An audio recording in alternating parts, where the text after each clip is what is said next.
அங்க ஒரு புதர் தெரியுது இல்லையா, இந்த புதருக்குள்ள ஒரு சிங்கம் இருக்கு.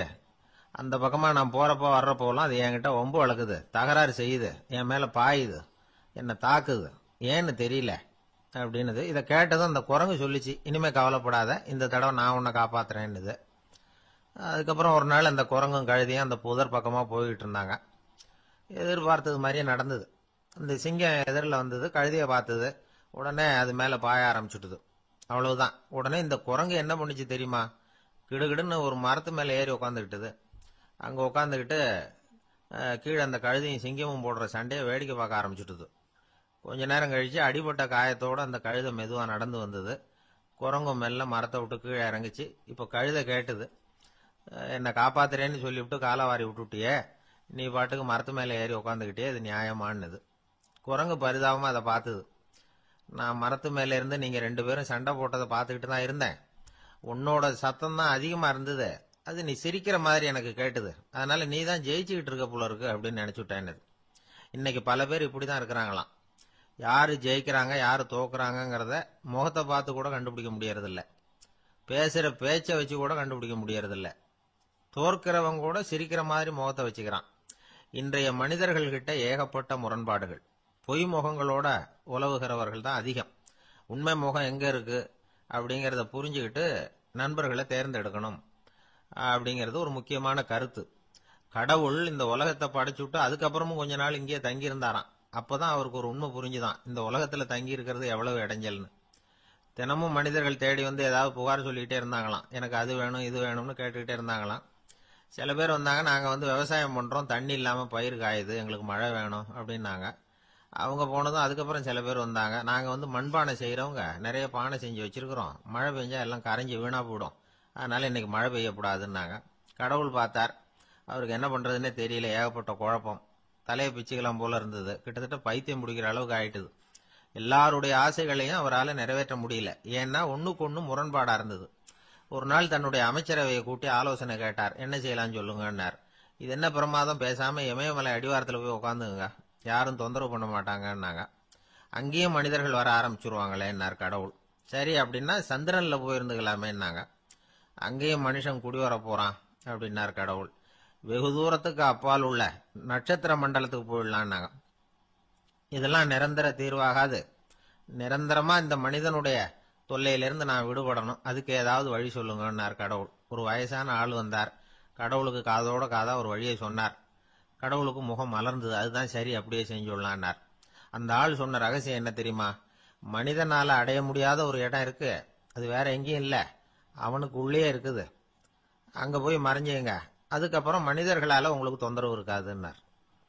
மனிதன் நினைக்காத இடம் அதுதான். அதாவது உள்ளுக்குள்ள இருக்கிற உண்மையை புரிஞ்சுக்காம வெளியில எங்கேயோ அது இருக்கிறதாக நினைச்சு வரட்டிட்டு அலையறான் மனுஷன். உள்ளே இருக்கிற உண்மை புரிஞ்சா நாம தன்னம்பிக்கையோட தலை நிமிர்ந்து வாழலாம். வேடிக்கையா ஒரு கதை சொல்லுவாங்க, இதை பாருங்க, நம்ம பையன் எங்க பணம் வச்சாலும் எடுத்து விடுறான், என்ன பண்றதுன்னாங்க அம்மா. அப்பா கொஞ்ச நேரம் யோசனை பண்ணார். அதுக்கப்புறம் சொன்னார், அவன் கண்ணுல படாத இடமா, நம்ம வீட்டுல இருக்கிறது ஒரே இடம் தான், அங்க பணத்தை வை, திருட்டு போவாதுன்னார். அது எந்த இடம்னு கேட்டாங்க. அதுதான் அவன் பாட புஸ்தகம், அதுல வச்சிரு, அவன் தொடவே மாட்டான், பாட புத்தகத்தை தொடாம பரீட்சையில வெற்றி பெற முடியாது அப்படிங்கறத புரிஞ்சுக்கணும். உள்ளே இருக்கிற உண்மையை தொடாமல் வாழ்க்கையில வெற்றி பெற முடியாது. அதனால உண்மையை புரிஞ்சுகிட்டா வாழ்க்கையில வெற்றி நிச்சயம். 2 பேர் சுவாரஸ்யமா பேசிட்டு இருக்கிறப்போ குறுக்க புகுந்து தொந்தரவு பண்றதுக்குன்னே சில பேர் இருப்பாங்க, அது ரொம்ப இடைஞ்சலா இருக்கும். இதே மாதிரி மின்காந்தம் கூட குறுக்க புகுந்து தொந்தரவு பண்ணும், கடைசியில் அது ஒரு பெரிய இடைஞ்சல கொண்டாந்து விட்டுரும். சில வீடுகளில் கேபிள் கனெக்ஷன் இல்லாம சில தனியார் டிவி காட்சிகள் தெரியும். அதுக்கு என்ன காரணம்னா இந்த மின்காந்த குறுக்கீடு தான் காரணம். இதைத்தான் சுருக்கமா இஎம்ஐ அப்படின்னு சொல்றாங்க, அதாவது எலக்ட்ரோ மேக்னெட்டிக் இன்டர்ஃபியரன்ஸ். இது ஏற்படக்கூடிய இடங்கள் எது எதுன்னு எடுத்துக்கிட்டா அது ஒரு பெரிய பட்டியலாவே போயிடும். இந்த இஎம்ஐ தொந்தரவு வந்து கேபிள் டிவியில மட்டும்தான் இல்லை, ராக்கெட் ஏவுதளத்தில் உள்ள ரேடார்கள், அங்க உள்ள சில சக்தி வாய்ந்த தொலைத்தொடர்பு சாதனங்கள், விமான தளங்கள்ல உள்ள ரேடார்கள், கப்பல் தளங்கள்ல பொருத்தப்பட்டிருக்கக்கூடிய சக்தி வாய்ந்த ஆண்டனாக்கள், இப்படி நிறைய சொல்லலாம். காவல் நிலையங்கள்ல பயன்படுத்தப்படுகிற வயர்லெஸ் தொடர்பு சாதனங்கள் கூட ஓரளவுக்கு இந்த மின்காந்த அலைகளை வந்து வெளியிடும். நம்ம வீட்டில் உட்காந்துக்கிட்டு ரேடியோ கேட்டுக்கிட்டு இருப்போம் அல்லது டிவி பார்த்துக்கிட்டு இருப்போம். அந்த சமயத்தில் பக்கத்து தெருவில் ஒரு மோட்டார் சைக்கிள் அல்லது காரு, குறிப்பாக பெட்ரோல் இன்ஜின், அது போகிறப்ப அதில் உள்ள மின்கலத்தில் வந்து, அதாவது மேக்னட்டோ பேட்டரியிலிருந்து வெளிப்படுகிற மின்காந்த அலை இங்கே வந்து டிவியிலையும் ரேடியோவிலையும் கரகரப்பை உண்டு பண்ணும். சரி, இது வந்து பெருசா என்ன இடைஞ்சலை உண்டு பண்ணிட போகுது அப்படின்னு நாம அலட்சியமா நினைக்கலாம். வயசானவங்களுக்கு மறதி நோயின்னு ஒன்று வரும்ல, அல்ஷமீர், அதாவது மூளையில் உள்ள செல்கள் வந்து செயலிழந்து போயிடுறது. அது செய்ய வேண்டிய வேலையை மறந்துடும். மனைவியே எதிரில் வந்து நின்னா கூட உன்னை எங்கேயோ பார்த்தது மாதிரி தெரியுதே அப்படின்னு சொல்லிட்டு இருப்பாங்க. அப்படி ஒரு மறதி. இந்த விசித்திரமான நோய்க்கு இதுவரைக்கும் மருந்தே இல்லைன்னு வேற சொல்றாங்க. இந்த மைக்ரோ ஓவன் அப்படின்னு சொல்லக்கூடிய சமையல் அடுப்புகள் கூட மின்காந்த அலைகளை வந்து வெளியிடுது. சமயத்தில் சில தொழிற்சாலைகளில் கூட பெரிய விபத்துக்களை இந்த இஎம்ஐ உண்டு பண்ணிவிடும். இதை பற்றி தீவிரமாக சிந்திக்க ஆரம்பிச்சதே ஒரு விபத்துக்கு பிறகுதான். அமெரிக்காவுக்கும் வியட்நாமுக்கும் இடையில போர் நடந்ததே, அந்த சமயம் அமெரிக்காவுக்கு சொந்தமான விமானம் தாங்கி கப்பல் ஒன்று வியட்நாமை தாக்கிறதுக்கு தயாரா ஏவுகணைகளோட கடல்ல நிறுத்தி வைக்கப்பட்டிருந்தது. தற்செயலா அந்த பகுதியில கப்பல் தொலைத்தொடர்பு பகுதிக்கு அருகில ஊடுருவிய இந்த சக்தி வாய்ந்த ரேடியோ அலைகள் ஏவுகணையில இருந்த மின்னணு சர்க்கியூட்டை பூர்த்தி செஞ்சு வச்சுட்டுது. அவ்வளவுதான், ஏவுகணை அங்கேயே வெடிச்சு செதறி போச்சு. 130 பேர் அந்த இடத்திலேயே உடல் கருகி செத்து போட்டாங்க. ஏகப்பட்ட பொருள்கள் நாசம். இந்த விபத்துக்கான காரணம் என்னங்கிறத உடனடியா யாராலையும் கண்டுபிடிக்க முடியல. ரொம்பவும் கடுமையா முயற்சி பண்ணி கடைசியா கண்டுபிடிச்சாங்க, இது வந்து இந்த இஎம்ஐ வேலை தான் அப்படின்னு. மின்னணு தொலைபேசிகள் இருக்க, இதுல பேசும்பொழுது நம்ம காதை வந்து, அதாவது செவியை வந்து ஊடுருவக்கூடிய மின்காந்த அலையானது மூளைக்கு போய் அங்க மூளை கட்டிகளை உருவாக்க ஊக்கம் கொடுக்குது அப்படின்னு வேற கண்டுபிடிச்சிருக்கிறாங்க. இந்த இஎம்ஐ ரொம்ப குறைஞ்ச மின்காந்த அழுத்தத்தில் நமக்கு எந்த பாதிப்பையும் ஏற்படுத்துறதில்லை. மின்காந்த அலைகள் அழுத்தத்தோடு இருக்கிற இடங்கள்ல ரொம்ப நேரம் இருந்தோம்னா நம்ம உடம்பின் வெப்பநிலை 2 டிகிரி செல்சியஸ் வரைக்கும் அதிகரிக்குதாம். அதனால வெப்பநிலையை வந்து சீராக்கிறதுக்கு இதய துடிப்பும் வந்து அதிகரிக்குது. இப்படிலாம் கண்டுபிடிச்சிருக்கிறாங்க. இப்பெல்லாம் இந்த மின்காந்த குறுக்கீடுகளை தடுக்கிறது எப்படி அப்படின்னு விஞ்ஞானிகள் யோசனை செய்ய ஆரம்பிச்சிருக்கிறாங்க. இந்த விஷயத்துல அலட்சியமா இருந்தோம்னா எதிர்காலத்துல நிறைய பேருக்கு இந்த ஞாபக மறதி நோய் வந்துடும். அப்புறம் அது ரொம்ப கஷ்டமா போயிடும். ஒரு குடும்ப தலைவர் தன் மனைவியை பார்த்து, யார் நீ, உன்னை எங்கேயோ பார்த்தது மாதிரி இருக்குதே அப்படின்னு சொல்லிட்டு இருந்தார். உடனடியாக அவரை போய் பார்த்தேன். வாங்க டாக்டர்கிட்ட போகலாம் அப்படின்னு. அவரு என்னை தனியாக அழைச்சிட்டு போய் காதோட காதா மெதுவாக சொல்றார், இதை பார்ப்பா, என் கையில் பணம் இல்லாத போகலாம், அப்படி மறதி நோய் வந்துட்டது மாதிரி நடிச்சுக்கிட்டு இருப்பேன், அவ்வளவுதான், அதை நீ கண்டுக்காத அப்படின்னார். ஒரு நண்பர்கிட்ட பேசிக்கிட்டு இருந்தேன். அவருடைய உறவினர் ஒருத்தர் ஒரு நேர்முக தேர்வுக்கு போயிருந்தாராம், இன்டர்வியூக்கு. ரொம்பவும் பொறுப்பாகவும் கவனமாகவும் செயல்பட வேண்டிய பதவிக்கான நேர்காணல் அது. இவர் வந்து எழுத்து தேர்வில் ஏராளமான மதிப்பெண்கள் வாங்கிவிட்டார். அதனால அதை பற்றி கவலை இல்லை. இப்போ நேர்முக தேர்வில் தேர்வு பெறணும். ஏராளமான சான்றிதழ்கள் வச்சிருந்தார். நேர்காணல்ல கேட்கப்பட்ட எல்லா கேள்விகளுக்கும் சரியான பதில தான் சொன்னார். இருந்தாலும் பாருங்க, அந்த நேர்முக தேர்வில் அவர் தேர்ந்தெடுக்கப்படலை. என்ன காரணம் அப்படின்னு பின்னாடி விசாரிச்ச போதுதான் விவரம் தெரிஞ்சுதான். அது என்ன ஆயிருக்குதுன்னா, அந்த நேர்காணலின் போது இவர் வந்து நடந்துகிட்ட முறையில சில தவறுகள் நடந்து போச்சான். முக்கியமா வந்து 2 தவறுகள். ஒன்னு, அவங்க ஒரு கேள்வியை கேட்டு முடிக்கிறதுக்குள்ளேயே இவர் பதில் சொல்ல ஆரம்பிச்சுட்டாராம். 2வது என்னன்னா, இவர் நாற்காலியில தாராளமா இயல்பா சாஞ்சி உட்காராம நாற்காலி முனையில உட்கார்ந்து இருந்தாராம். இந்த 2 விதமான செயல்பாடுகளும் இவர் வந்து அவசரப்படுறவர், பதற்றப்படுறவர் அப்படிங்கிறதுக்கான அடையாளங்கள். அதாவது கேள்வியை கேட்டு முடிக்கிறதுக்குள்ளேயே முந்திட்டு பதில் சொல்றது. 2வது, நாற்காலியில இயல்பா தாராளமா உட்காராம நாற்காலி முனையில உட்கார்றது. பார்க்க போற வேலைக்கு அவசரம், பதற்றம் இது 2 இருக்கப்படாதான். அதனால மார்க் இருந்தும் சர்டிபிகேட் இருந்தும் அந்த வேலை வாய்ப்பு அவருக்கு கிடைக்கல. வேலை கொடுக்கறவங்க நம்ம கிட்ட இருந்து என்னதான் எதிர்பார்க்கறாங்க, இதை தெரிஞ்சு வச்சுக்கிறது நல்லது. முதல்ல மற்றவர்களுடன் தொடர்பு கொள்ளும் திறமை, அதாவது எபிலிட்டி டு கம்யூனிகேட். நீங்க நினைக்கிறத அழகா தொகுத்து வகைப்படுத்தி சொல்ல தெரியுதான்னு பார்ப்பாங்க. உங்க திட்டங்களை அடுத்தவங்க ஏற்றுக்கொள்ளக்கூடிய விதத்துல வெளிப்படுத்துறதுக்கு உங்களால முடியுதான்னு பார்ப்பாங்க. இதுக்கு என்ன செய்யறது? குழப்பம் இல்லாம சிந்திக்கணும், குழப்பம் இல்லாம பேசணும். ரெண்டாவது விஷயம் என்னன்னா புத்திசாலித்தனம், அதாவது இன்டெலிஜென்ஸ். ஏத்துக்க போற வேலையை நல்ல விதமா செய்ய முடியுமா உங்களால? அதை எந்தெந்த வழியில செய்யலாம் அப்படிங்கறத உங்களால தீர்மானிக்க முடியுமா? அந்த வேலைக்கான புது புது யோசனைகளை உங்களால சொல்ல முடியுமா அப்படின்னு பார்ப்பாங்க. இது இன்டெலிஜென்ஸ். மூணாவது தன்னம்பிக்கை, அதாவது செல்ஃப் கான்பிடன்ஸ். உங்களுக்கு அது உண்டா அப்படிங்கறத கவனிப்பாங்க. எந்த சூழ்நிலையையும் சமாளிக்கணும், எப்படிப்பட்ட மனிதர்களையும் சமாளிக்கிற தைரியம் வேணும், அடுத்தவங்களை நமக்கு சாதகமா திருப்பக்கூடிய தன்னம்பிக்கை வேணும். நாலாவது பொறுப்புகளை முன்வந்து ஏற்றுக்கொள்ளுதல், வில்லிங்னஸ் டு அக்செப்ட் ரெஸ்பான்சிபிலிட்டி. பொறுப்புகள்ல இருந்து நழுவி போக ஆசைப்படாம செஞ்சு முடிக்கணும்.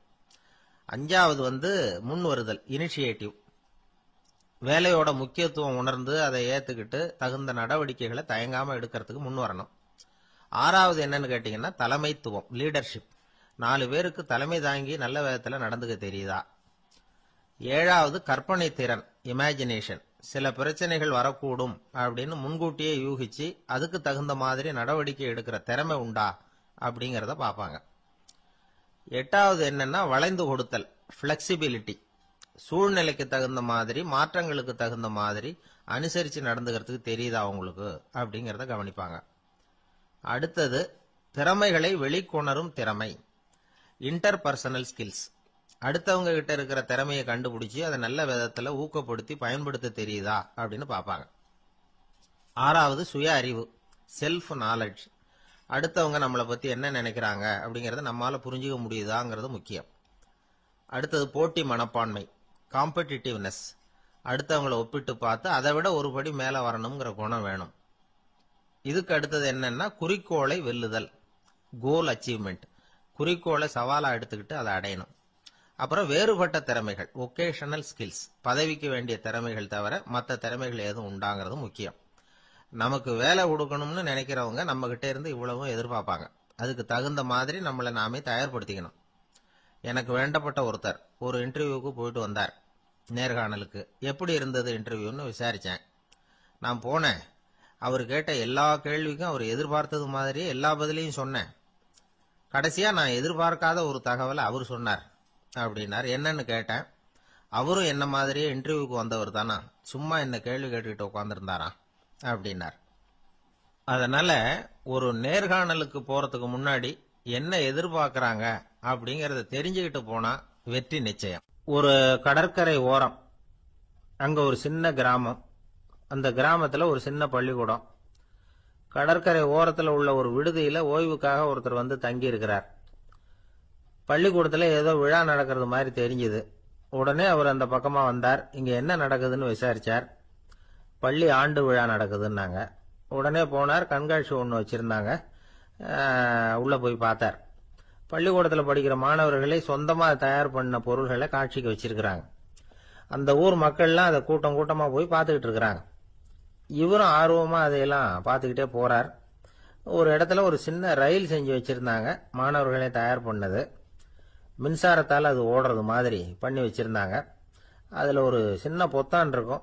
அது அமுக்குனா ரயில் ஓடும், சுத்தி சுத்தி வரும். மாணவர்கள் எதிரில் நின்று அதுக்கு விளக்கம் கொடுத்துக்கிட்டு இருக்கிறாங்க. இவரு அதை கவனிச்சார். ரயில் ஓடுறத பார்த்தார். அங்க நின்றுகிட்டு இருந்த மாணவர்கள் கிட்ட விளையாட்டா கேட்டார், ஏன்பா இந்த ரயில் எதனால ஓடுது அப்படின்னு கேட்டார். இவரு சக்தியினால ஓடுது அப்படின்னாங்க மாணவர்கள். அது என்ன சக்தின்னு கேட்டார். அதுக்கு பேரு மின்சாரம் அப்படின்னாங்க. சரி, நீங்க மின்சாரத்தை பார்த்துருக்கிறீங்களா அப்படின்னார். நாங்க பார்த்தது இல்லைங்க, ஆனா இதை செய்யறதுக்கு எங்களுக்கு உதவி பண்ண ஆசிரியர் ஒரு பட்டதாரி, ஒரு கால் அவர் பார்த்துருக்கலாம் அப்படின்னாங்க. அவர் எங்க இருக்காருன்னு கேட்டார். இதோ அழைச்சிட்டு வர்றோம்னு ஓடினாங்க. அவர் அழைச்சிட்டு வந்தாங்க. அவர்கிட்ட ஒரு பெரியவர் கேட்டார், மின்சாரத்தை நீங்க பார்த்துருக்கிறீங்களா அப்படின்னு. மின்சாரத்தை பார்க்கறதாவது நான் பார்த்ததே இல்லை. நான் பார்த்தது அது செயல்படுற விதத்தை தான். அது விளக்க எரிய வைக்குது, ரயில ஓட வைக்குது. இது மாதிரி எத்தனையோ எந்திரங்களை செயல்பட வைக்குது.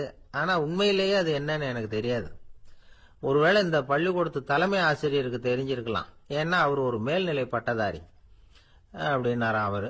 சரின்னு போய் தலைமை ஆசிரியரை கூப்பிட்டுக்கிட்டு வந்தாங்க. அவர்கிட்டயும் இதே கேள்வி கேட்டாராம் அவரு. மன்னிக்கணும், இந்த கேள்வி இதுவரைக்கும் யாரும் என்கிட்ட கேட்டதில்ல. சக்தியை யாரும் பார்க்க முடியாது, ஆனா அது செயல்படும் விதத்தை தான் பார்க்க முடியும் அப்படின்னாராம் அவரு. இப்போ இதுவரைக்கும் கேட்டுக்கிட்டு இருந்த பெரியவர் சிரிச்சார். சிரிச்சுட்டு சொன்னாராம், சரி அதுக்காக ஒன்றும் கவலைப்படாதீங்க, என்னுடைய பெயர் தாமஸ் ஆல்வா எடிசன் அப்படின்னாராம். இதை கேட்டதும் அங்க இருந்தவங்களுக்கெல்லாம் அதிர்ச்சி, ஆச்சரியம். என்னது, நீங்க தானா எடிசன்? நீங்க எவ்வளவு மின்சார கருவிகளை உண்டாக்கி இருக்கிறீங்க, நீங்களா இந்த கேள்வியை கேட்டது அப்படின்னாங்களாம். ஆமா, நான் தான் கேட்கிறேன், ஏன்னா நானே மின்சாரத்தை பார்த்தது கிடையாது அப்படின்னாராம் அவரு. அன்புங்கிறது இப்படிப்பட்டதுதாங்கிறார் ஓஷோ. அன்புங்கிறது நம்ம உடற்கூறு அமைப்பில் இல்லை, அது நம்ம உடம்புல உள்ள சுத்த சக்தியின் வெளிப்பாடு. அதை உணரத்தான் முடியுமே தவிர பார்க்க முடியாது. அன்பே உன்னை நான் என் இருதயத்தில் வச்சிருக்கிறேன் அப்படின்னு எல்லாம் சொல்லுவான். இதெல்லாம் சும்மா. இது டாக்டர்கள் சொல்ற இருதயம் கிடையாது. அது ரத்தத்தை தள்ளுகிற ஒரு கருவி, அவ்வளவுதான். ஞானிகள் சொல்லுகிற இதயம் வேற, அது கண்ணுக்கு புலப்படாத ஒரு சக்தி. என்னுடைய இதயம் ரொம்ப விசாலமானது சார் அப்படின்னார் ஒருத்தர். அப்படிங்களான்னு ரொம்ப மரியாதையா, ஆமாங்க டாக்டர் அப்படிதான் சொல்றார், கொஞ்சம் வீங்கி போய் பெருசா இருக்குதான் அப்படின்னார். ஒரே ஒரு ஊர், அந்த ஊருக்கு பேரு கொடையாளிப்பட்டி. அந்த பேருக்கு தகுந்த மாதிரி தான் அந்த ஊர் மக்களும். யார் என்ன கேட்டாலும் இல்லைன்னு சொல்லாம கொடுப்பாங்க. கொடையாளிகள் நிறைந்த ஊர். இனாமா மட்டும் இல்ல, கடனாவும் பணம் கொடுப்பாங்க. யாருக்காவது அவசரமா பணம் தேவைப்பட்டதுன்னு வச்சுக்கோங்க, அந்த ஊருக்கு போய் வாங்கிக்கலாம். பத்திரம் தேவையில்லை, சாட்சி தேவையில்லை, ஜாமீன் தேவையில்லை, எந்த உத்தரவாதமும் கேட்காம பணம் கொடுத்துருவாங்க. நம்மால் ஒருத்தனுக்கு பணம் தேவைப்பட்டது, சொந்த பந்தம்லாம் கேட்டு பார்த்தா யாரும் கொடுக்கற வழியா தெரியல. எல்லாரும் அவங்கவுங்க சௌரியத்தை பாக்குறவங்க, அடுத்தவங்க சௌரியத்தை பத்தி கவலைப்படாதவங்க. இவன் எல்லாரையும் கேட்டு பார்த்துட்டு சோர்ந்து போய் உக்காந்துட்டான். அந்த நேரம் தான் கொடையாளிப்பட்டியை பத்தி கேள்விப்பட்டான். அப்படி ஒரு ஊர் இருக்கிறது தெரிஞ்சதும் அந்த ஊருக்கு வழி கேட்டுக்கிட்டு ஒரு நாள் புறப்பட்டு போனான். வயல்காட்டு வழியா போக வேண்டியிருந்தது. மெதுவா நடந்து ஊர் எல்லைக்கு வந்துட்டான். ரெண்டு பக்கமும் விவசாய வேலைகள் மும்முரமா நடந்துகிட்டு இருக்குது. ஏறு உழுதுகிட்டு இருக்கிறாங்க. அப்ப அங்க ஒரு ஆளை பாம்பு கடிச்சுட்டுது. பக்கத்துல வேலை செஞ்சுக்கிட்டு இருந்தவங்க ஓடி வந்தாங்க. அவசரமா செய்ய வேண்டிய முதல் உதவியெல்லாம் செஞ்சு பார்த்தாங்க, பலன் இல்லை. அந்த ஆள் செத்து போட்டான். அவன் செத்து விட்டான்னு தெரிஞ்சதும் அவனை தூக்கி வரப்பு மேல போட்டுட்டு எல்லாரும் அவங்கவுங்க வேலையை கவனிக்க ஆரம்பிச்சிட்டாங்க. அங்க ஒரு ஆளு இவனை பார்த்து சொன்னான், ஐயா நீங்க போற வழியில இவன் சொந்தக்காரன், இவனுக்கு சோறு கொண்டுகிட்டு வருவான், இவன் இங்க செத்துட்டான்னு அவன்கிட்ட சொல்லிவிடுங்க அப்படின்னா. இவனுக்கு ரொம்ப ஆச்சரியம், என்னடா இது பாம்பு கடிச்சுட்டுதுன்னதும் பதறி அடிச்சுக்கிட்டு ஓடி வந்தாங்க, செத்துட்டான்னதும் பேசாம தூக்கி போட்டுட்டு போயிட்டாங்க அப்படின்னு நினைச்சுக்கிட்டே நடந்து போறான். எதிரில் சோறு கொண்டுகிட்டு ஒரு ஆள் வந்தான். இவன் விவரத்தை சொன்னான். அங்க உங்க சொந்தக்காரன் பாம்பு கடிச்சு செத்து போட்டான் அப்படின்னா. அவன் கொஞ்ச நேரம் அமைதியா நின்னான். அதுக்கப்புறமா அங்கேயே வரப்புல உட்காந்து கொண்டுகிட்டு வந்த சோத்தை தானே சாப்பிட்டு முடிச்சான். பேசாம எழுந்திரிச்சு திரும்பி போயிட்டான். கொஞ்சம் கூட பதறல, அழல. இப்படியும் ஒரு ஊரா அப்படின்னு நினைச்சு ஆச்சரியப்பட்டுக்கிட்டே இவன் ஊருக்குள்ள போனான். ஒரு பெரிய மனுஷனை பார்த்து பணம் கேட்டான். அவரும் இவனோட பேரையும் ஊரையும் மட்டும் விசாரிச்சுக்கிட்டு தேவையான பணத்தை கொடுத்துட்டார். பணத்தை வாங்கிட்ட பிறகு தன்னுடைய மனசை அரிச்சுக்கிட்டு இருந்த அந்த விஷயத்தை பத்தி கேட்டான். ஐயா வழியில ஒருத்தன் செத்துட்டான், அவனை அப்படியே தூக்கி வரப்புல போட்டுட்டு எல்லாரும் வயல்வெளி வேலைகளை பார்த்துக்கிட்டு இருக்கிறாங்களே அப்படின்னா. இதுக்கு அந்த பெரியவர் சொன்னார், ஆமா அப்படித்தான் செய்வோம், வேலை முடிஞ்சு வீட்டுக்கு திரும்புறப்ப அவனை தூக்கிட்டு வந்து அடக்கம் பண்ணிடுவோம் அப்படின்னார். ரொம்ப ஆச்சரியமா இருக்கு அப்படின்னா. ஏன் உங்க ஊர்ல யாராவது செத்துட்டா என்ன பண்ணுவீங்க அப்படின்னு கேட்டார். என்ன இப்படி கேக்குறீங்க, எங்க ஊர்ல எல்லாம் பணத்தை தூக்க விட மாட்டாங்க, ஒப்பாரி வைப்பாங்க, கட்டி புரண்டு அழுது புலம்பி தீத்துருவாங்க அப்படின்னா. இவன் பெரியவர் பார்த்தார், அவங்கிட்ட கொடுத்த பணத்தை லபக்குன்னு பறிச்சுக்கிட்டார், திருப்பி வாங்கிட்டார். இவன் பதறி போய் நிக்கிறான். அவரு சொன்னார், பணத்தையே விட மாட்டேன்னு கட்டுப்பிடிச்சு அழுதா நான் கொடுத்த பணத்தை மட்டும் எப்படி திருப்பி கொடுக்க போற, போயிட்டு வா அப்படின்னு விரட்டி விட்டாராம். இந்த கதையை நண்பர் ஒருத்தர் சொன்னார். கதை வேடிக்கையா தெரிஞ்சா கூட இதுல கருத்து உண்டு. பணம் பிணம் இது ரெண்டையுமே விடுறதுக்கு அவ்வளவு சுலபமா மனம் வர்றதில்லை. இந்த ரெண்டு விஷயங்கள்லயும் அறிவார்ந்த செயல்பாடு தேவை.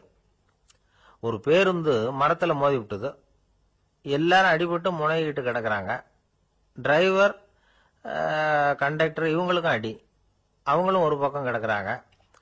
ஒரு மூலையில கிடக்கிற ஒருத்தன் மெதுவா முக்கி முனகி கண்டக்டர் கண்டக்டர்னு சத்தம் போடுறான். கண்டக்டர் மெதுவா நகர்ந்து அவங்கிட்ட போய் என்னன்னு விசாரிக்கிறார். அவன் ரொம்ப சிரமப்பட்டு வாயை திறந்து ஒரு 15 காசு சில்லற பாக்கி அப்படின்னானான். திருநெல்வேலி மாவட்டத்துல கோவில்பட்டிக்கு பக்கத்துல உள்ள ஊர் கடம்பூர். காமராசர் முதலமைச்சரா இருந்த காலம். கடம்பூர்ல ஒரு பள்ளி சீரமைப்பு மாநாடு நடக்குது. அந்த பக்கத்துல உள்ள பள்ளிக்கூடம்லாம் அதுல கலந்துக்குது. கண்காட்சி வேற. ஊர் பூரா விழா கோலம். மறுநாள் மாநாடு நடக்க போகுது. ஆனா முதல் நாளே மழை பிடிச்சுக்கிட்டுது. மறுநாளும் அது விடாம பேஞ்சுக்கிட்டு இருக்குது. காமராசர் காலையில இருந்து பல்வேறு நிகழ்ச்சிகள்ல கலந்துகிட்டு சாயந்தரமா கடம்பூருக்கு வந்து சேர வேண்டியவர். மழை பெஞ்சுக்கிட்டு இருக்கிறதுனால நிகழ்ச்சி ரத்தாயிடுமோ என்னமோ அப்படின்னு எல்லாரும் சந்தேகப்பட்டுக்கிட்டு இருக்கிறாங்க. அவர் கோவில்பட்டி பயணிகள் விடுதியில இருக்கிறார். கடம்பூர்ல இருந்து சில பேர் போய் அவரை சந்திக்கிறாங்க. மழை பெஞ்சுக்கிட்டு இருக்குதே, என்ன செய்யலாம் அப்படின்னு கேக்குறாங்க. மழை பெஞ்சா நல்லது தானே, அதுக்காக மாநாட்டை எதுக்காக ரத்து செய்யணும்? ஆசிரியர்கள் எவ்வளவு கஷ்டப்பட்டு ஏற்பாடு பண்ண மாநாடு, கட்டாயம் வந்துடுறேன் அப்படின்னாராம் காமராசர். உடனே புறப்பட்டார். மழையை பொருட்படுத்தாத மக்கள் கூட்டம். அது கலையாம காத்துக்கிட்டு இருக்கிறாங்க அவ்வளவு பேரும். தலைவர் வந்துட்டார்னு தெரிஞ்சது ஜனங்களுக்கு ஏகப்பட்ட உற்சாகம். ஜனங்கள் அவ்வளவு உற்சாகமா வரவேற்றாங்க. மாநாடு ஆரம்பமாச்சு. மலர் மாலைகள் மலை மாதிரி குவிய ஆரம்பிச்சுட்டுது. வரிசையா ஒவ்வொரு கல்வி நிலையம் சார்பாகவும் வரவேற்பு பத்திரம் வாசிச்சு கொடுக்கறாங்க. என்ன வாசிக்கிறாங்கிறத காமராசர் கூர்ந்து கவனிக்கிறார். ஏகப்பட்ட புகழ் மொழிகள். ரொம்ப பாராட்டி புகழ்ந்து என்னென்னமோ வாசிச்சுக்கிட்டு இருக்கிறாங்க. கொடை வள்ளலே, குணக்குன்றே, மலையே, கடலே, இப்படி தமிழ் மொழியில பாராட்டுறதுக்கு எத்தனை வார்த்தைகள் உண்டோ அத்தனையும் அதுல சேர்த்திருக்கிறாங்க.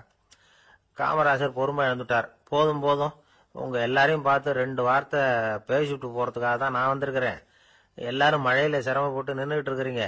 இப்படி என்ன புகழ்ந்து படிச்சுக்கிட்டே இருந்தா எப்படி அப்படின்னாராம். அதுக்கப்புறம் பேசி முடிச்சிருக்கிறார். மாநாட்டு நிகழ்ச்சிகள் முடிஞ்சதும் இன்னொரு நிகழ்ச்சியில கலந்துக்கிறதுக்காக புறப்பட்டாராம். ஒரு திறந்த ஜீப்ல அவரை ஊர்வலமா அழைச்சிக்கிட்டு போயிருக்கிறாங்க. தெருவில் 2 பக்கமும் ஏகப்பட்ட கூட்டம். அங்கங்க ஜீப்பை நிறுத்தி ரோஜா மாலை, ஜருக மாலை இப்படி போட்டுக்கிட்டே இருக்கிறாங்க. அதையெல்லாம் அப்படி அப்படியே வாங்கி அங்கங்க நின்றுகிட்டு இருந்த குழந்தைகள்கிட்டையும் தாய்மார்கள்கிட்டையும் கொடுத்துக்கிட்டே போறார். அந்த சமயத்துல கூட்டத்துக்கு அப்பால ஒரு பெரியவர் கையில ஒரு மல்லிகை சரத்தோட நின்றுட்டு இருக்கிறார். அவரால் முண்டி அடிச்சுக்கிட்டு முன்னால வர முடியல. காமராசர் இதை கவனிக்கிறார். அவ்வளவுதான். உடனே நிறுத்தப்பா வண்டிய அப்படிங்கிறார். ஜீப்பு நிக்குது. டிரைவரை பார்த்து, அதோ பார், அங்க ஒருத்தர் நிக்கிறார் பார், அவர் இங்க அழைச்சிட்டு வா அப்படின்னாராம். கூட்டம் வழி விடுது. அந்த பெரியவரை கிட்டத்துல அழைச்சிட்டு வர்றாங்க. காமராசர் அவரை பார்த்து, வாங்க வாங்க, நல்லா இருக்கீங்களா அப்படின்னு சத்தம் போட்டு உற்சாகமா விசாரிக்கிறாராம். பெரியவர் கண்கள்ல கண்ணீர். பேச்சு வரல. மல்லிகை சரத்தை அவருக்கு போடுறார். கொஞ்ச நேரம் அவர்கிட்ட பொறுமையா பேசிக்கிட்டு இருந்துட்டு அவரை அனுப்பி வைக்கிறார் காமராசர். பெரியவர் போனதுக்கு அப்புறம் காமராசர் பக்கத்துல இருந்தவங்க கிட்ட சொல்றார் அந்த பெரியவரை பத்தி. அந்த காலத்துல ரொம்ப கஷ்டப்பட்டவர் இவரு, ஜெயிலுக்கு போனவர் அப்படின்னு ரொம்ப உருக்கமா நெகிழ்ந்து போய் சொல்றார். இதுல ஒரு விஷயத்த கவனிங்க. தன்னை புகழ்ந்து படிக்கப்பட்ட வாழ்த்து மடலை படிக்க வேணாம்னு தடுத்து நிறுத்தினார்.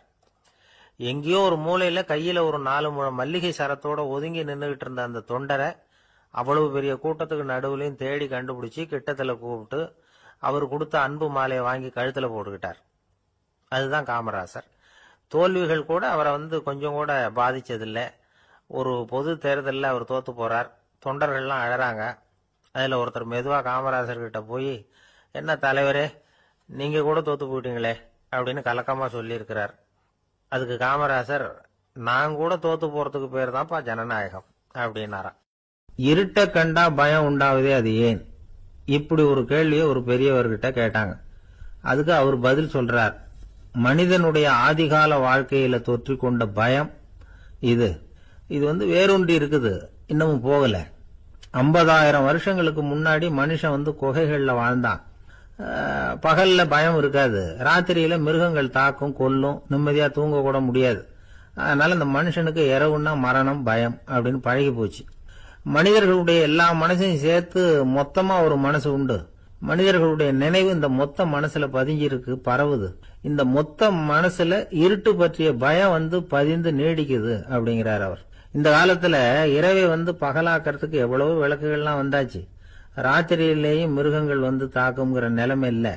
பாதுகாப்பான வீடுகள் விலங்குகளும் விலகி போயிட்டு, விலங்குகள்லாம் விலகி போயிட்டு வீடுகளும் பாதுகாப்பா இருக்குது. சரி, இருந்தாலும் அந்த பழங்கால பயம் இருட்டு பயம் இன்னமும் மனுஷனை விட்டு போகல.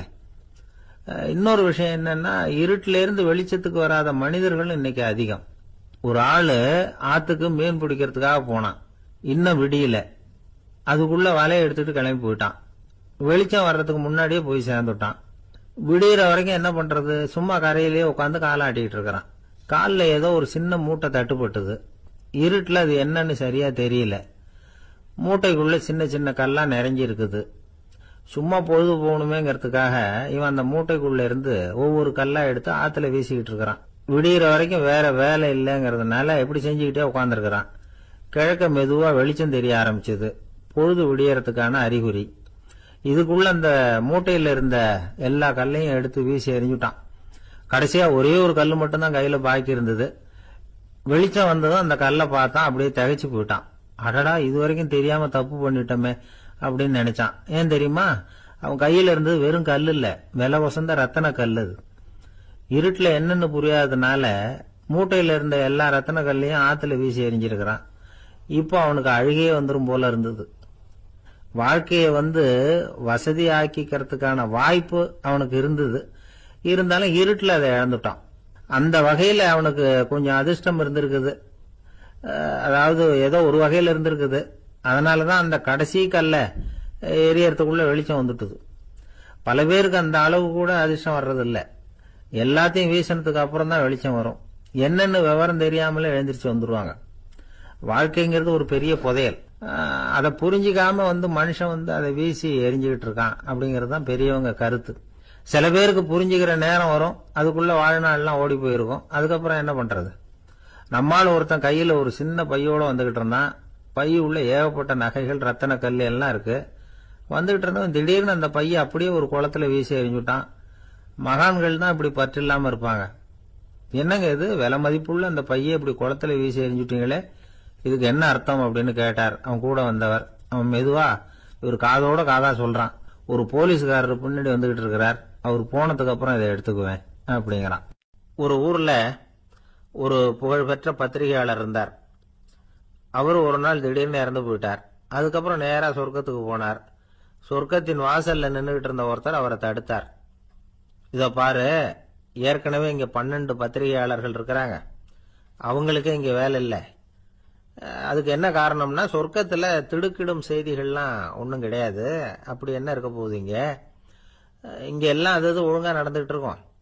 எல்லாம் ஒழுங்கா நடந்தா பத்திரிகைகளுக்கு சுவாரஸ்யமான கொலை கொள்ளை தீ வைப்பு இது மாதிரி எதுவும் இங்க இல்ல. ஏற்கனவே இங்க இருக்கிறவங்க எல்லாரும் மரத்தடியில் உட்காந்துக்கிட்டு தியானம் பண்ணிட்டு இருக்கிறாங்க. அந்த ஒரே செய்தி தான் தினமும் இங்க வந்துகிட்டு இருக்குது. அதை படிக்கிறதுக்கே இங்க ஆள் கிடையாது. அதனால நான் என்ன சொல்றேன்னா, நீ பேசாம நரகத்துக்கே போயிடு. அங்க எவ்வளவோ நிகழ்ச்சிகள் நடந்துகிட்டு இருக்கு. அங்கதான் அதிகமான பத்திரிகையாளர்கள் தேவைப்படுறாங்க. அங்க உனக்கு நிறைய வேலை இருக்கும். அதை செய்யறதில்ல, நீயும் மகிழ்ச்சியா இருக்கலாம் அப்படின்னு சொன்னாராம். அங்க அந்த சொர்க்கத்தின் வாசல்ல நின்றுகிட்டு இருந்தவர். இந்த பத்திரிகையாளர் அங்கேயே நின்று கொஞ்சம் யோசனை பண்ணார். இவருக்கு சொர்க்கத்திலே இருக்கணும்னு தான் ஆசை. அதனால மெதுவா அவர்கிட்ட பேசினாராம். ஐயா, என்ன ஒரு 24 மணி நேரம் இங்க உள்ள இருக்கிறதுக்கு அனுமதி கொடுங்க. இங்க இருக்கிற பல பத்திரிகையாளர்களை எனக்கு தெரியும். அவங்கள சில பேரை சமாதானப்படுத்தி மெதுவா பேசி நரகத்துக்கு அனுப்பி வச்சுடுறேன். நான் இங்க இருந்துக்கிறேன். உங்க கணக்குப்படி 12 பேருக்கு மேல இங்க தாண்டாது, அப்படி பாத்துக்கிறேன் அப்படின்னாராம். அவரும் யோசனை பண்ணி பார்த்துட்டு, சரி அப்படியே உனக்கு அனுமதி கொடுக்குறேன், ஆனா ஒரு விஷயம், 24 மணி நேரம் தான் அனுமதி, அதுக்குள்ள எல்லாம் நடக்கணும் அப்படின்னு இருக்கார்.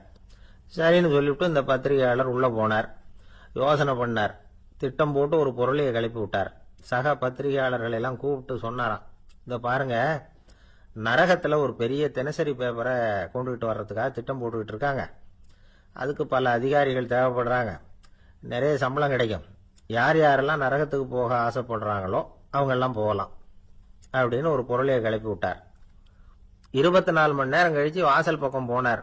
அங்க இருந்தவர்கிட்ட எத்தனை பேர் வெளியேறினாங்கன்னு விசாரிச்சாராம். அப்போ அவரு இவரை, நீ வெளியே போகக்கூடாது, முதல்ல உள்ளதான் இருக்கணும் அப்படின்னு தடுத்தாராம். அப்புறம் சொன்னாராம், நீ சொன்ன செய்தியை கேட்டதும் இங்க இருந்த எல்லா பத்திரிகையாளர்களுமே நரகத்துக்கு போயிட்டாங்கப்பா. உள்ள யாருமே இல்ல, அதனால நீ உள்ளே இருக்கலாம் அப்படின்னாராம். இதை கேட்டதும் இந்த பத்திரிகையாளரே குழம்பி போயிட்டார். ஒருவேளை உண்மையிலேயே நரகத்துல புதுசா பத்திரிகை ஏதாவது ஆரம்பிக்க போறாங்களோ அப்படின்னு அவரே நினைக்க ஆரம்பிச்சுட்டாராம். அப்புறம் சொன்னாராம், ஐயா என்னை விட்டுருங்க, நான் நரகத்துக்கே போயிடுறேன், அங்க ஏதோ விசேஷம் இருக்கணும் அப்படின்னாராம். இல்லைன்னா இத்தனை பேரும் ஒட்டு மொத்தமா அங்க போறதுக்கு சான்ஸே இல்லை, என்ன தடுக்காதீங்கன்னு கெஞ்ச ஆரம்பிச்சுட்டாராம். மற்றவங்க நம்பணுங்கிறதுக்காக ஒரு பொருளையை கிளப்பி விட்டார். கடைசியில தானே அந்த பொருளைக்கு ஆளாயிட்டார். அதாவது பிறரை ஏமாற்றிய அவரது மனம் கடைசியில அவரையே ஏமாத்த ஆரம்பிச்சுட்டு பாருங்க. நீங்க இப்படி அடுத்தவங்களை ஏமாத்துறதுக்கு உங்க மனசை பழக்கப்படுத்துறீங்க, ஆனா கடைசியில அதனால நீங்களே ஏமாற்றப்படுகிறீர்கள் அப்படிங்கிறது பெரியவர்களுடைய புத்திமதி. அதனால உங்க மனசுகிட்ட ரொம்ப எச்சரிக்கையா இருங்கோ அப்படிங்கிறாங்க. நம்ம ஆளுங்க அங்க போய் என்ன சொல்லுவாங்கன்னா, இத பாரு அங்க போவாத இங்க போவாதன்னு பயமுறுத்துறது உண்டு. சில பேர் அங்க பேய் இருக்குது பிசாசு இருக்கு அப்படின்னு பொருளைய கிளப்பி விடுறது உண்டு. இருட்டு நேரம் காட்டு வழியா ஒருத்தன் போயிட்டு இருக்கிறான், அங்க பேய் பிசாசு நடமாட்டம் இருக்கிறதாக வதந்தி. இவன் பயந்துகிட்டே வேகமா போறான். காடு முடிஞ்சு மெயின் ரோட்டுக்கு வந்து சேர்ந்தான். அப்பாடா, ஒரு பஸ் நின்றுட்டு இருக்கு தனியா, இருட்டுல லேசா தெரிஞ்சது. ஓடி போய் ஏறி உள்ள உட்காந்துக்கிட்டான். பயந்துகிட்டே போனவன் அப்புறம் தான் தெரியுது உள்ள யாருமே இல்ல, டிரைவரும் இல்ல கண்டக்டரும் இல்ல, வேற யாரும் இல்ல. இவனுக்கு பேய் பயம் அதிகமா போட்டுது. ஏன்னா நடு ராத்திரி இந்த நேரம் பார்த்து அந்த பஸ் தானே நகர ஆரம்பிச்சுதான். இவனுக்கு இன்னும் பயம் அதிகமா போட்டுது. ஏன்னா டிரைவர் சீட்டு காலியா இருக்கு, பஸ் நகருது. இவன் உடம்பு பூரா நடுங்க ஆரம்பிச்சுட்டுது. வீல்னு கத்தலாமான்னு பார்த்தான். அந்த நேரம் பார்த்து அவன் தோல்ல ஒரு கை விழுந்துதான். திடுக்கிட்டு திரும்பி பார்த்திருக்கிறான். அங்க டிரைவர் நிக்கிறார். அவரு சொன்னாராம், ஏன்பா ஏற்கனவே பஸ் பிரேக் டவுன், நாங்கெல்லாம் பின்னாடி இறங்கி நின்று தள்ளிட்டு இருக்கிறோம், நீ மட்டும் ஜாலியா ஏறி உக்காந்துக்கிட்டியா, இறங்கி வந்து தள்ளப்பா அப்படின்னாராம். ஒரு ஊர்ல ஒருத்தர் இருந்தான். ஒரு நாள் காலையில எழுந்திருச்சான். ஒரு 10 ரூபாய் எடுத்து சட்டை பையில வச்சுக்கிட்டான். கடை தெருவுக்கு புறப்பட்டான். காய்கறி வாங்கறதுக்காக அவன் போறான். காய்கறி சந்தைக்கு போய் சேர்ந்தான். கத்திரிக்காய் 1/4 கிலோ கொடுங்கன்னா கொடுத்தாங்க. காசு கொடுக்கறதுக்காக சட்டை பையில கையை விட்டான், பணத்தை காணும். 10 ரூபாய் சட்டை பையில வச்சுக்கிட்டு தான் வந்தான். அது இப்ப அங்க இல்ல. வழியில எங்கேயும் அது விழுந்துட்டு போட்டுருக்கு. அல்லது யாராவது திருடர்கள் தெரியாம அதை எடுத்துக்கிட்டு போட்டாங்களா என்னன்னு தெரியல. எப்படியோ 10 ரூபாய் அவன் இழந்துட்டான். கையில காசு இல்ல. அதனால கத்திரிக்காயை திருப்பி கொடுத்துட்டு கவலையோட வீட்டுக்கு திரும்பி வந்தான். அதையே நினைச்சுக்கிட்டு இருந்தான். அவனுக்கு துக்கம் அதிகமா போச்சு, அழ ஆரம்பிச்சுட்டான். காய்கறிகள் வாங்கிட்டு வந்து ஆனந்தமா சமைச்சு சாப்பிடலாம்னு நினைச்சோம், அது முடியாம போச்சேங்கிற கவலை அவனுக்கு. அதனால அதை மறக்கவே முடியல. இது நடந்து கொஞ்ச நாள் ஆச்சு. அதே மனுஷன் இன்னொரு நாள் அதே மாதிரி புறப்பட்டான். பணத்தை எடுத்து பையில வச்சுக்கிட்டான். காய்கறி சந்தையை நோக்கி போய்கிட்டு இருக்கிறான். இப்போ வழியில ஒரு ஏழை பையனை பார்த்தான். தம்பி எங்க போற அப்படின்னு கேட்டான். ஐயா பள்ளிக்கூடத்துக்கு போயிட்டு இருக்கிறேன் அவன். சரி, அதுக்கே இவ்வளவு கவலையோட போயிட்டு இருக்கிற அப்படின்னு விசாரிச்சான் அவன். ஐயா நான் ரொம்ப ஏழை, வீட்டுல வசதி இல்ல, பரீட்சைக்கு பணம் கட்டணும், இன்னைக்கு கடைசி நாள், என்ன செய்யறதுன்னு தெரியலன்னா. இவன் பார்த்தான். தாங்கிட்ட இருக்கிற பணத்தை எடுத்து அந்த பையன்கிட்ட கொடுத்தான். இதை வச்சுக்கோ, உடனே பணத்தை கட்டு, நல்லா படி, பரீட்சை எழுது அப்படின்னு சொல்லிவிட்டு திரும்பி வந்துட்டான். வெறுங்கையோட திரும்பி வந்தும் வீட்டுல கேக்குறாங்க எங்க காய்கறின்னு வழக்கம் போல கேட்டாங்க. இவன் நடந்ததை சொன்னான். இப்போ வீட்டுல இருந்தவங்க அவங்கிட்ட ஒரு கேள்வி கேட்டாங்க.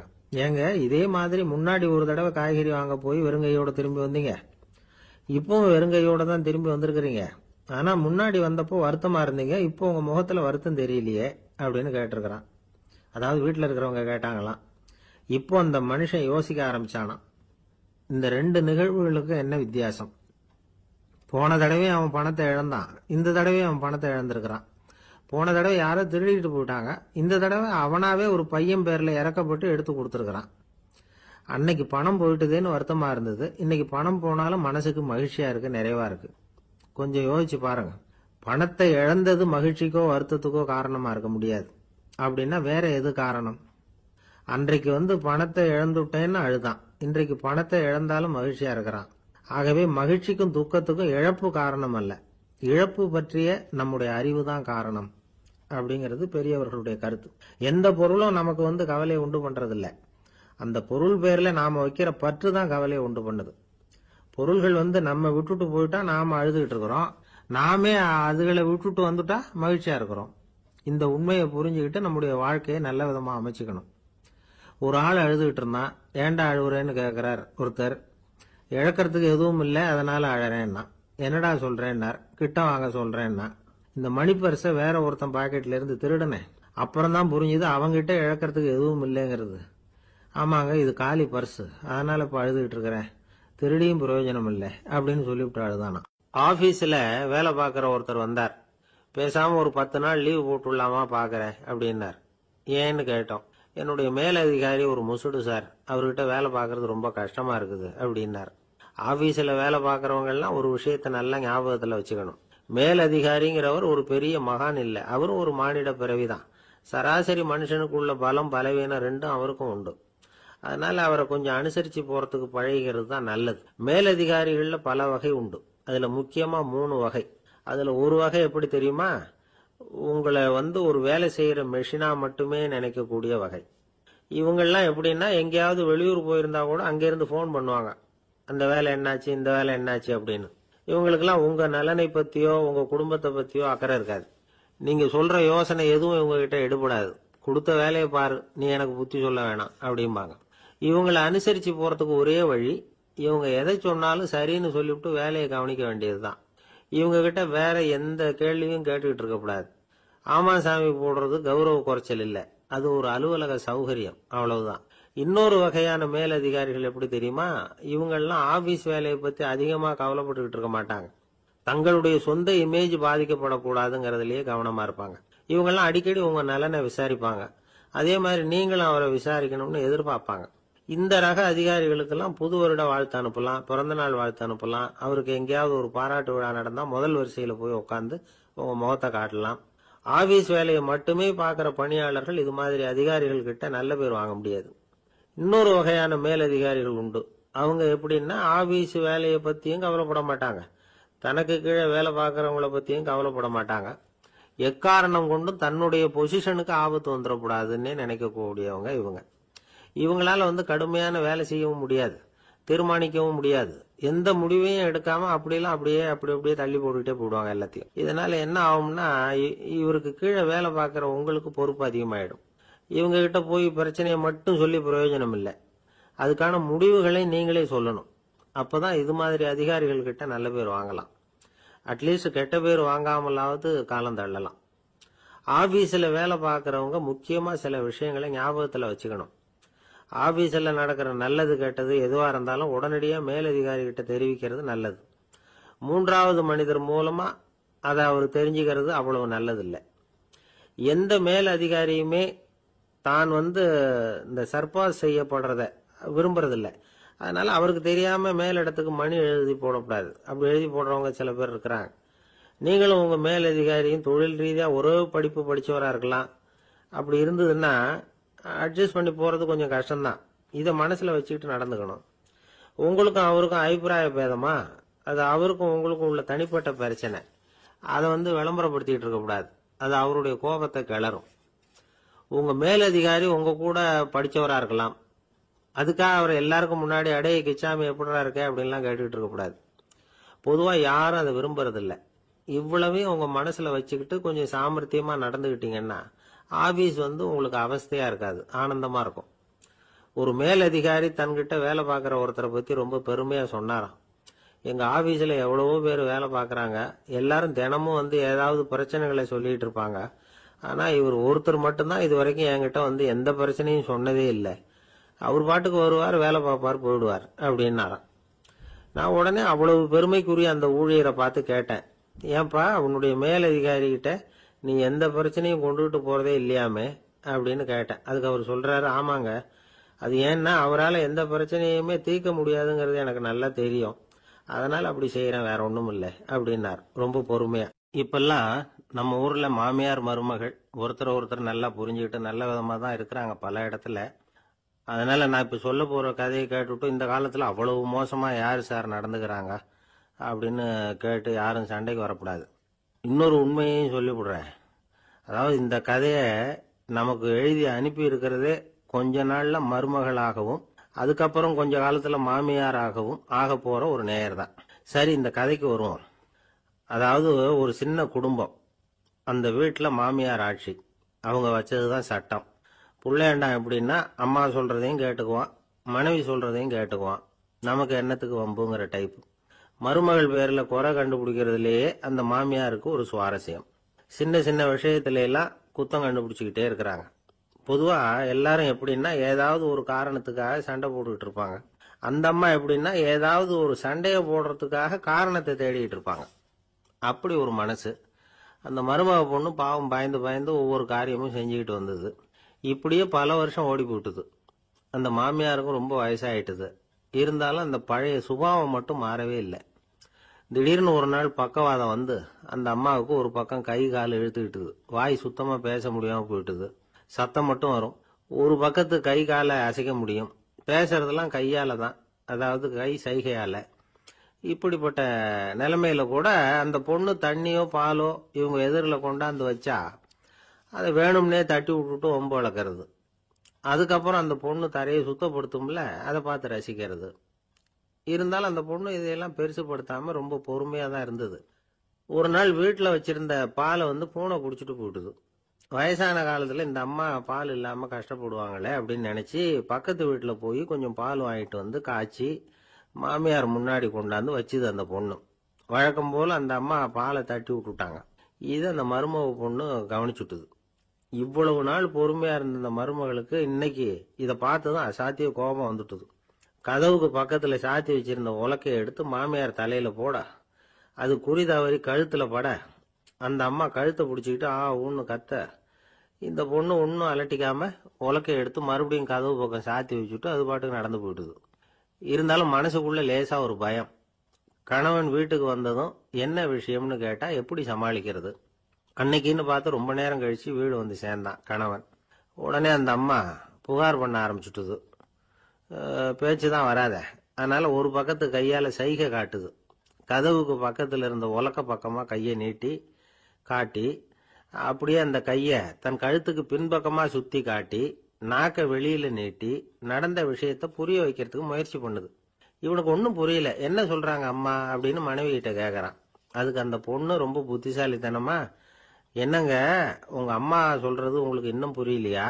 அவங்க உங்களை பார்த்து என்ன சொல்றாங்கன்னா, ஏண்டா உலக்க மாதிரி நிக்கிற, சாக போற எனக்கு சங்கிலி எதுக்கு, என் கழுத்துல கிடக்குற இந்த சங்கிலியை கழட்டி என் மருமக கழுத்துல போடுறா அப்படின்னு சொல்றாங்க அப்படின்னு தான். ஓ அப்படியா விஷயம்னு சொல்லி அம்மா கழுத்துல இருந்த சங்கிலியை எடுத்து மனைவி கழுத்துல போட்டுட்டு, அம்மா உன் விருப்பப்படியே போட்டாச்சு, இனிமேலாவது நிம்மதியா படுத்து தூங்கு அப்படின்னு சொல்லிவிட்டு உள்ள போயிட்டான். பாத்தீங்களா கதைய? அதனாலதான் மாமியார்கள் சைகை காட்டுறதுன்னா கூட இனிமே ஜாக்கிரதையா இருக்கணும். அந்த ஆளுக்கு பேச தெரியாது, அவர்கிட்ட கொஞ்சம் எச்சரிக்கையா நடந்துக்கோ அப்படின்னு சொல்றது உண்டு. அப்படின்னா என்ன அர்த்தம்? அவர் இன்னமும் குழந்தையாவே இருக்கிறாரு, இன்னும் பேச்சு வரலன்னு அர்த்தம்? அப்படி இல்லை, அவருக்கு நாகரிகமா பேச தெரியலன்னு அர்த்தம். பேசுறதுங்கிறது மனுஷனால மட்டுமே முடியக்கூடிய ஒரு காரியம். அப்படி இருந்தும் அதோட பெருமையை அவன் இன்னமும் சரியா புரிஞ்சுக்கலன்னு தான் சொல்லணும். அதனாலதான் அவன் அளவுக்கு அதிகமா வார்த்தைகளை கொட்டி போடுறான். அதுக்கப்புறம் அதையெல்லாம் திருப்பி அள்ள முடியாம கிடந்து கஷ்டப்படுறான். கொட்டுன வார்த்தையை அள்ள முடியுமா? ஒருத்தரை இன்னைக்கு பார்த்து முட்டாள்னு திட்டி போடுறீங்க, நாளைக்கு மறுபடியும் அவர்கிட்ட போய் நேத்திக்கு உன்னை முட்டாள்னு சொல்லிவிட்டேன், அந்த வார்த்தையை திருப்பி கொடு வாங்கிட்டு போயிடுறேன் அப்படி நான் சொல்ல முடியும்? அவன் கோபக்காரனா இருந்தா நேத்திக்கு அதை வேற விதமா உங்களுக்கு திருப்பி கொடுத்துருப்பான். உலகத்துல எவ்வளவோ ஜீவராசிகள் இருக்கு, அதுக்கெல்லாம் வாய் இருக்குது. அந்த வாயெல்லாம் எதுக்கு உபயோகம்? சாப்பிட்றதுக்காக. ஆனா நமக்கு இருக்கிற வாய் சாப்பிட்றதுக்காக மட்டும் இல்லை, பேசுறதுக்காகவும் தான். பேச முடியலன்னா வாய் இருந்தா கூட அது வாயில்லா ஜீவன் தான். ஒரு பையனை பார்த்து அது வாய் உள்ள புள்ள பொழைச்சிக்கும் அப்படின்னா மற்ற பையன்களுக்கெல்லாம் முகத்துல வாயே இல்லைன்னு அர்த்தம்? அப்படி இல்லை, அந்த பையன் கொஞ்சம் கெட்டிக்காரத்தனமா பேசுவான்னு அர்த்தம். அதனால எப்படி பேசணும் அப்படிங்கறத நாம முக்கியமா தெரிஞ்சுக்கணும். இதுக்கு 8 விதமான குறிப்புகளை நம்ம பெரியவங்க சொல்லியிருக்கிறாங்க. பேச்சுக்கு 8 அங்கங்கள் உண்டு அப்படின்னு அவங்க சொல்றாங்க. அதெல்லாம் என்னென்ன அப்படின்னா, உண்மை, நன்மை, அன்பு, நிதானம், இனிமை, ஆழம், சமயம் அறிதல், சபையறிதல். இந்த 8 தன்மையும் பேச்சில் இருக்கணுமா. இதையே கொஞ்சம் விவரமா சில பேர் போர்டில் எழுதி வச்சிருப்பாங்க. அதாவது எழுத்துலயாவது அதெல்லாம் இருக்கட்டுமே அப்படின்னு நினைச்சு நீங்க கூட சில இடங்கள்ல இதை பார்த்திருக்கலாம். அதாவது உண்மையே பேசுக, நன்மையே பேசுக, அன்பாக பேசுக, நிதானமாக பேசுக, இனிமையாக பேசுக, ஆழமுடையதாக பேசுக, சமயமறிந்து பேசுக, சபையறிந்து பேசுக, இப்படி எழுதி வச்சிருப்பாங்க. இந்த 8 அம்சமும் சரியா பொருந்தி இருந்தாதான் அது பேச்சு. மற்றதெல்லாம் பேச்சாயிடாது. பேச்சு ஒரு சிறந்த கலை. எல்லாத்தையும் விட பேசாம இருந்தும் பழகணும், அது ரொம்ப முக்கியம். உண்மையே பேசணும். சத்தியத்துக்கு மதிப்பு கொடுக்கறவங்கள தான் சரித்திரம் மதிக்கும். உண்மை பேசினா மட்டும் போதாது, அந்த உண்மையில நன்மை கலந்துருக்கணும். கொலைகாரனுக்கு பயந்துகிட்டு ஒருத்தன் உங்க வீட்டுக்குள்ள ஒளிஞ்சிருக்கிறான். அந்த முரட்ட ஆசாமி கையில அரிவாளோட வந்து அவன் இங்க வந்தானான்னு உங்ககிட்ட கேட்கறான்னு வச்சுங்க. உண்மைதான் உயர்வு தரும் அப்படின்னு நினைச்சுக்கிட்டு, ஆமா உள்ளதான் இருக்கிறான், அடுப்பங்கரையில குதிருக்கு பின்னாடி உட்காந்துருக்கிறான், போய் பிடிச்சிட்டு போங்க அப்படின்னு சொல்லுவீங்க. அது நன்மை இல்லாத உண்மை. அதனால பிரயோஜனம் கிடையாது. அதே மாதிரி உங்க பேச்சில் அன்பு இருக்கணும், நிதானம் இருக்கணும், இனிமை இருக்கணும், சிந்தித்து பேசணும். சமயம் அறிந்து பேசுறதும் முக்கியம். அதை பத்தி நமக்கு வேற யாரும் சொல்லிக் கொடுக்க வேண்டியதில்லை. எந்த நேரத்துல யாருக்கிட்ட எப்படி பேசினா காரியம் நடக்கும் அப்படிங்கிறது நமக்கு நல்லா தெரியும். அது கைவந்த கலை. அவையறிந்து பேசுற திறமை பேச்சாளர்களுக்கு ரொம்ப அவசியம். அது இல்லைன்னா நிலைமை பரிதாபமாயிடும். ஒரு பேச்சாளர் ரொம்ப மும்முரமா பேசிக்கிட்டே இருந்தாராம். ரொம்ப நேரம் நிறுத்தவே இல்லை, பேசிக்கிட்டே இருக்கிறார். சபையில் இருந்தவங்க எல்லாம் ஒவ்வொருத்தரா எழுந்திரிச்சு போய்கிட்டே இருக்கிறாங்க. கடைசியில 2 பேர் தான் அக்கறையா பேசுறவரை கவனிச்சுட்டு உட்காந்துருந்தாங்களாம். மேடையில பேசிக்கிட்டு இருந்தவர் அவங்கள பார்த்து சொன்னாராம், எனக்கு கூட்டம் முக்கியம் இல்ல, எவ்வளவு பேர் என் பேச்சை கேட்கறாங்க அப்படிங்கறது முக்கியம் இல்ல. நீங்க 2 பேராவது ஊக்கமா என்ன கவனிச்சுக்கிட்டு உட்காந்துருக்கிறீங்க, அது போதும். உங்களுக்காகவே நான் பேசிக்கிட்டு இருக்கிறேன் அப்படின்னார். இதை கேட்டதும் உட்கார்ந்திருந்த 2 பேர்ல ஒருத்தர் எழுந்திருச்சு, அப்படி இல்லைங்க, நாங்க 2 பேரும் நீங்க பேசி முடிச்ச உடனே தொடர்ந்து பேச வேண்டிய ஆளுங்க, அதுக்காக தான் காத்துக்கிட்டு இருக்கிறோம், சீக்கிரம் முடிங்க அப்படின்னாங்களாம். ஒரு ஊர்ல ஒரு துறவி இருந்தார், புத்த சமய துறவி. அந்த ஊர் மன்னன் அவரை பத்தி கேள்விப்பட்டிருக்கான். ஒரு நாள் புறப்பட்டு போனா, துறவியின் பாதங்களை தொட்டு வணங்கினான். அதுக்கப்புறம் சொன்னான், ஐயா, நான் உங்களை அரண்மனைக்கு அழைச்சிட்டு போறதுக்காக வந்திருக்கிறேன், இனிமே நீங்க இங்க எதுக்கு இருக்கணும் அப்படின்னானா. அவன் மனசுக்குள்ள என்ன நினைப்புன்னா, இவர் எங்க வர போறாரு, நான் ரொம்ப எளிமையானவன், எனக்கு எதுக்கு அரண்மனை வாசம்னு சொல்லி விடுவார் அப்படின்னு நினைச்சிருக்கான். ஆனா அந்த துறவி என்ன பண்ணாரு தெரியுமா? அப்படியா, சரி போகலாம், வா, போய் உன் ரதத்தை கொண்டுட்டு வா, அரண்மனைக்கு போகும்பொழுது அதுக்கு தகுந்த மாதிரி ஆடம்பரமா போகணும் அப்படின்னு விட்டாரான். துறவி இப்படி சொன்னதும் அந்த மன்னனுக்கு மனசுக்குள்ள சந்தேகம் வந்துட்டுது. இவர் உண்மையிலேயே துறவி தானா, ஏமாத்து பேர் வழி மாதிரி தெரியுதே அப்படின்னு நினைச்சிருக்கான். இருந்தாலும் இனிமே என்ன பண்றது, சொல்லியாச்சு. ரதத்தை கொண்டுட்டு வந்தான். துறவி ஏறி உட்கார்ந்தார். பக்கத்துல ராஜா. அவரு ரொம்ப உற்சாகமா வரார். இவன் ரொம்ப சோர்ந்து போய் வரான். துறவி மரத்தடியிலேயே வாழ்ந்து பழக்கப்பட்டவர், அரண்மனையில எளிமையா ஒரு இடத்துல உட்காந்துக்குவார் அப்படின்னு நினைச்சான். ஆனா அப்படி இல்ல. அரண்மனைக்கு வந்த உடனே அந்த துறவி அதை கொண்டுட்டு வா, இதை கொண்டுட்டு வான்னு சொல்லி உத்தரவு போட ஆரம்பிச்சுட்டார். அரண்மனையில இருந்தா அரசன மாதிரி இருக்கணும் அப்படிங்கிறார். ராத்திரி பூரா சௌரியமா தூங்கினார். பகல்ல அரண்மனை தோட்டத்துல உலாவ வேண்டியது, நீச்சல் குளத்துல குளிக்க வேண்டியது, இப்படியே பொழுது போக்கிட்டு இருக்கிறார். அந்த அரண்மனையில துறவி மகிழ்ச்சியா இருக்கிறார். மன்னனால அப்படி இருக்க முடியல. அவருக்கு எந்த கவலையும் இல்ல, இவனுக்கு அரசாங்க கவலைகள். துறவி அப்படி இருக்கிறத இவனால தாங்கிக்க முடியல. ஒரு நாள் அவர்கிட்டயே போய், நான் உங்ககிட்ட கொஞ்சம் பேசணும் நானா. துறவி பார்த்தார். நான் இந்த அரண்மனைக்கு வரும்பொழுதே நீ என்னமோ என்கிட்ட கேட்கணும்னு நினைச்ச, ஏன் கால தாமதம், நீ அனாவசியமா உன்னையே தொந்தரவு பண்ணிட்டு இருக்கிற, நீ கவலையா இருக்கேங்கிறது எனக்கு புரியுது. நான் மரத்தடியில இருந்தப்ப கூட என்ன அடிக்கடி சந்திச்சுக்கிட்டு இருப்ப, ஏதாவது விளக்கம் கேட்கறது உண்டு. இங்க வந்த பிறகு என்னை சந்திக்கிறது கூட அபூர்வமா போயிட்டுது. நீ இப்போ என்ன கேட்க போறேங்கிறது எனக்கு தெரியும், இருந்தாலும் கேள் அப்படின்னாராம். வேற ஒண்ணும் இல்லைங்க, இப்ப உங்களுக்கும் எனக்கு என்ன வித்தியாசம், 2 பேரும் அரண்மனையில தான் இருக்கிறோம். நீங்க மகிழ்ச்சியா இருக்கிறீங்க, நான் அப்படி இருக்க முடியல. இவ்வளவுக்கும் நீங்க முன்னாடி இருந்தது மாதிரி இல்ல. தினமும் தங்க தேர் கேட்கறீங்க, உயர்தரமான ஆடைகள் அணியறீங்க, சுவையான சாப்பாடு. இப்படி இருக்கிறப்போ உங்களுக்கும் எனக்கு என்ன வித்தியாசம்? இதுதான் மன்னனுடைய கேள்வி.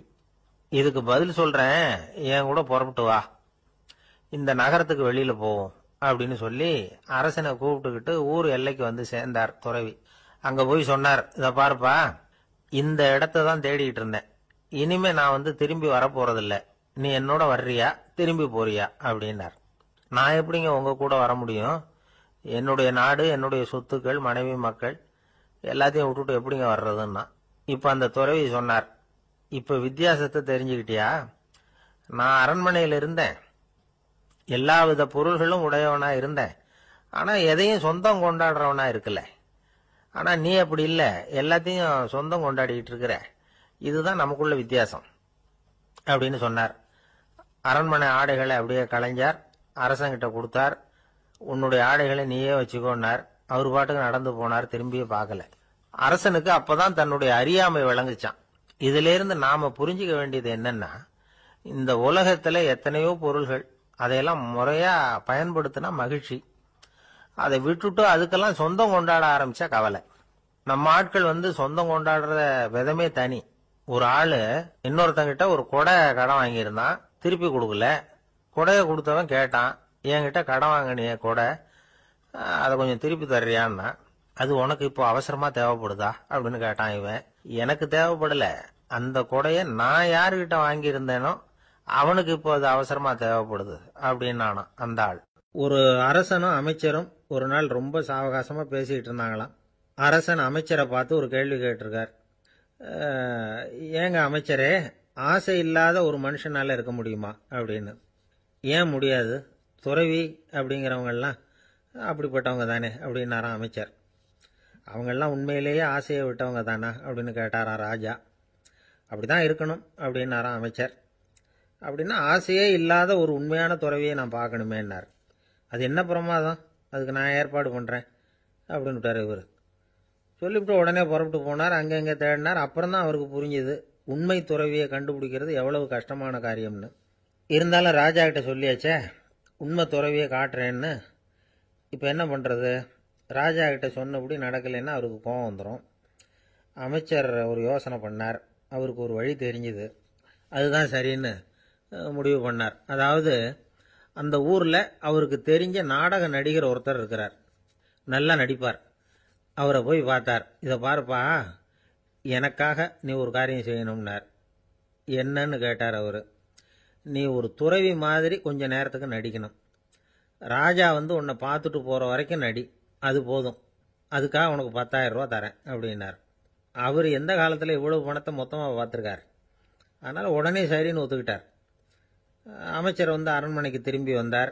என்ன அமைச்சரே, இன்னுமா ஒரு உண்மையான துறவி கிடைக்கலன்னார். உண்மையான துறவி ஒருத்தரை இப்போ தான் கொஞ்ச நேரத்துக்கு முன்னாடி பார்த்து பேசிவிட்டு வர்றேன். அவர் நம்ம ஊருக்கு வெளியில் குளத்தங்கரையில் உள்ள ஒரு ஆலமரத்துக்கு அடியில் உட்காந்துருக்கிறார் அப்படின்னார் இவர். அப்படின்னா உடனே புறப்படுங்க அப்படின்னார் ராஜா. பரிவாரங்களோடு புறப்பட்டார். அங்கே அந்த மரத்தடியில் அந்த ஆள் வேஷம் போட்டுக்கிட்டு துறவி மாதிரி உட்காந்துருக்கிறான். ராஜா நேராக போனார். அந்த துறவி காலில் பொத்துன்னு விழுந்து வணங்கினார். உடனே ராணியும் அவர் காலில் விழுந்தாங்க. அடுத்தபடியாக அமைச்சர் விழுந்தார். அவருக்கு தெரியும் இது நம்ம ஆள் தான்னு.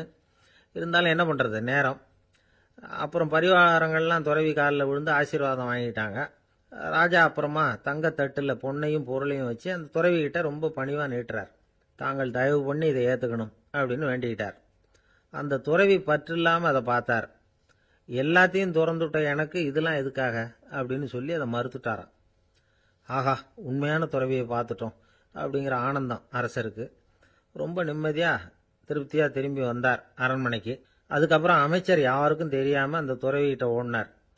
சொன்ன பிரகாரம் பணத்தை நீட்டினார். இந்தப்பா, நான் உங்ககிட்ட சொன்னபடி 10,000 ரூபா பணம் எடுத்துக்கோ அப்படின்னார். அந்த ஆள் ராஜா கிட்ட சொன்னது மாதிரியே எல்லாத்தையும் திறந்துவிட்ட எனக்கு இதெல்லாம் எதுக்காக வேணாம் அப்படின்னு விட்டாராம். நடித்த வரைக்கும் போதும்ப்பா, இனிமேல் இந்த நாடக வசனம்லாம் வேணாம், வேஷத்தை கலைச்சிரு, பணத்தை வாங்கிக்கோன்னார். இல்லைங்க, இது வேஷம் இல்லை, இது வசனமும் இல்லை, இது உண்மை. கொஞ்ச நேரம் துறவி மாதிரி நடித்ததுக்கே இந்த தேசத்து ராஜா, ராணி, அமைச்சர், பரிவாரங்கள் எல்லாம் என் காலில் விழுந்து வணங்குறாங்க. அப்படின்னா உண்மையான துறவியாக இருக்கிறது எவ்வளவு பெருமையான விஷயம். நான் உண்மையான துறவியாக ஆக போகிறேன், அப்படி முடிவும் பண்ணிட்டேன் அப்படின்னார் அந்த நடிகர். வேஷம் கூட எப்படிப்பட்ட விளைவுகளை உண்டு பண்ணுது பார்த்தீங்களா. நம்மால் ஒருத்தன் ரொம்ப வசதியாக தான் இருந்தான். ஒரு நாள் அவன் சொத்து பூரா திருட்டு போட்டுது. அதுக்கப்புறம் இவன் துறவி மாதிரி ஆயிட்டான். ஊர் ஊராக சுற்றினான். ஒரு குருநாதரை தேடி கண்டுபிடிச்சான். அவர்கிட்ட சீடனாக சேர்ந்துக்கிட்டான். அவனை பார்த்து ஒருத்தர் கேட்டார், நீ உண்மையான சீடன் தானான்னு. இல்லைங்க, சீடன் மாதிரி நடிச்சுக்கிட்டு இருக்கிறேன் அப்படின்னா. அது குரு துரோகம் இல்லையா அப்படின்னு கேட்டார் அவர். இல்லைங்க, நான் பண்ணது குரு துரோகம் இல்லை, என் குரு பண்ணது தான் துரோகம். என்னுடைய பணத்தை கொள்ளையடிச்சது இவர் தான். அதை எங்கே வச்சிருக்காருன்னு கண்டுபிடிக்கிறதுக்காக தான் இவர்கிட்ட சீடனாக சேர்ந்துருக்கிறேன் அப்படின்னா. ஒரு ஆள் இருந்தான், நிறைய பணம் சம்பாதிச்சான். ஆனால் செலவு பண்ண மனசு வரல. கருமி. அவன் என்ன பண்ணா, சேர்த்த பணம் பூராவையும் ஒரு மரத்தடியில் புதைச்சி வச்சிருந்தான். வாரத்துக்கு ஒரு தடவை அந்த மரத்தடிக்கு வருவான். புதைச்ச இடத்த ஆவலோடு பார்த்துக்கிட்டு இருப்பான். அதுக்கப்புறம் போயிடுவான். அவ்வளவுதான். ஒரு நாள் ஒரு திருடன் வந்தான். இவன் புதைச்சி வச்சிருந்ததெல்லாம் எடுத்துட்டு போட்டான். இது தெரிஞ்சு போச்சு. அந்த கருமி புலம்ப ஆரம்பிச்சிட்டான். இவன் புலம்பலை கேட்டதும் அக்கம் பக்கத்தில் இருந்தவங்கெல்லாம் ஓடி வந்தாங்க. என்ன விஷயம்னு விசாரிச்சாங்க. இவன் சொன்னான். ஒரு பெரியவர் கேட்டார், ஏப்பா வாரம் வந்து இந்த இடத்த பார்க்கறதாக சொன்னியே, எப்போவாவது இதில் இருக்கிற பணத்தை எடுத்து செலவு பண்ணியிருக்கியா அப்படின்னு கேட்டார். நான் அப்பப்போ வந்து அதை பார்க்கறது தான் வழக்கம், அதை தொட்டதே இல்லைன்னு அவன். சரி, அப்படின்னா இப்போவும் நீ அதே மாதிரி வாரம் ஒரு தடவை வந்து இந்த இடத்த பார்த்துட்டு போகலாமே அப்படின்னாராம் அந்த பெரியவர். அதுவும் சரிதானே, எவ்வளவு காலமானாலும் அவன் அந்த பணத்தை எடுத்து செலவு பண்ண போறதில்ல. அப்படி இருக்கிறப்ப உள்ளே பணம் இருந்தாலும் ஒண்ணுதான், இல்லாம போனாலும் ஒண்ணுதான். இதுல இருந்து என்ன புரியுதுன்னா, ஒருத்தர்கிட்ட இருக்கிற பணத்தை கொண்டு அவர் பணக்காரரா ஏழையா அப்படின்னு முடிவு செய்யறது சரியில்லை. அந்த செல்வத்தை அனுபவிக்கிற திறன், பயன்படுத்துற திறன், அதை வச்சுதான் அவர் ஏழையா பணக்காரரா அப்படிங்கிறத நிர்ணயம் பண்ணணும். அதுதான் சரி. செலவு பண்ண தெரியாதவன் சேகரம் பண்ணிட்டே இருக்கிறதுனால என்ன பிரயோஜனம்? தலைமுடியே இல்லாதவன் தாராளமா சீப்புகளை வாங்கி சேகரம் பண்றது மாதிரி தானே இது. சில சமயம் செலவு பண்ண நாம தயாரா இருந்தா கூட அந்த செல்வம் நமக்கு பயன்படுறதில்ல. அரேபியாவில் ஒரு நகை வியாபாரி விலை உயர்ந்த முத்துக்களை எல்லாம் அவர் வச்சு வியாபாரம் பண்ணிட்டு இருந்தார். அவர் ஒரு சமயம் ஒரு பாலைவனம் வழியா போயிட்டு இருக்கிறார் ஒட்டகத்துல. அப்போ திடீர்னு கடுமையான புயல் வீச ஆரம்பிச்சுட்டுது. திசை தவறி இவர் எங்கேயோ வந்துட்டார். கூட வந்தவங்களையும் காணல, எங்க போனாங்களோ தெரியல. இவர் ரொம்ப பயந்து போய் அங்கே எங்கேயுமா அலைஞ்சு திரியிறார். வழியே தெரியல. பசி கடுமையாயிட்டுது. ஒட்டகத்து முதுகுல ஒரு மூட்டை இருந்தது. அதை பிரிச்சு பார்த்தார். உள்ள ஏதாவது இருக்கான்னு தேடி பார்க்கறார். அது வரைக்கும் கண்ணில் தட்டுப்படாத அபூர்வமான ஒரு பை கண்ணில் பட்டுது. ஆஹா, அதில் ஏதாவது சாப்பிட்றதுக்கு இருக்கும் அப்படின்னு நினைச்சு ஆவலா அதை பிரித்து பார்க்கறார். அந்த பையில விலை உயர்ந்த முத்துக்கள் நிறைய இருந்துதான். அப்பதான் அவர் நினைச்சாராம், விலை உயர்ந்த முத்துக்கள் கூட சாப்பிட்றதுக்கு உணவாக முடியாது அப்படிங்கிறத புரிஞ்சுக்கிட்டாராம். எந்த நேரத்தில் எது நமக்கு தேவையோ அது நமக்கு தாராளமாக கிடைக்கணும். அப்படி அது கிடைக்கிறதுக்கு நம்மகிட்ட இருக்கிற செல்வம் பயன்படணும். அது நமக்கும் பயன்படலாம், நம்ம மூலமா அடுத்தவங்களுக்கும் பயன்படலாம். அதுதான் செல்வத்தின் பயன். ஒரு மரத்தடியில் ஒருத்தன் உட்காந்து அழுதுகிட்டு இருந்தான். அந்த பக்கமா வந்த இன்னொருத்தன், ஏப்பா அழுதுகிட்டு இருக்கிறேன்னு கேட்டான். இந்த இடத்துல தான் பூமிக்கு அடியில் பணம் இருக்குது, புதைச்ச இடம் தெரியல, அதான் அழறேன் அப்படின்னா.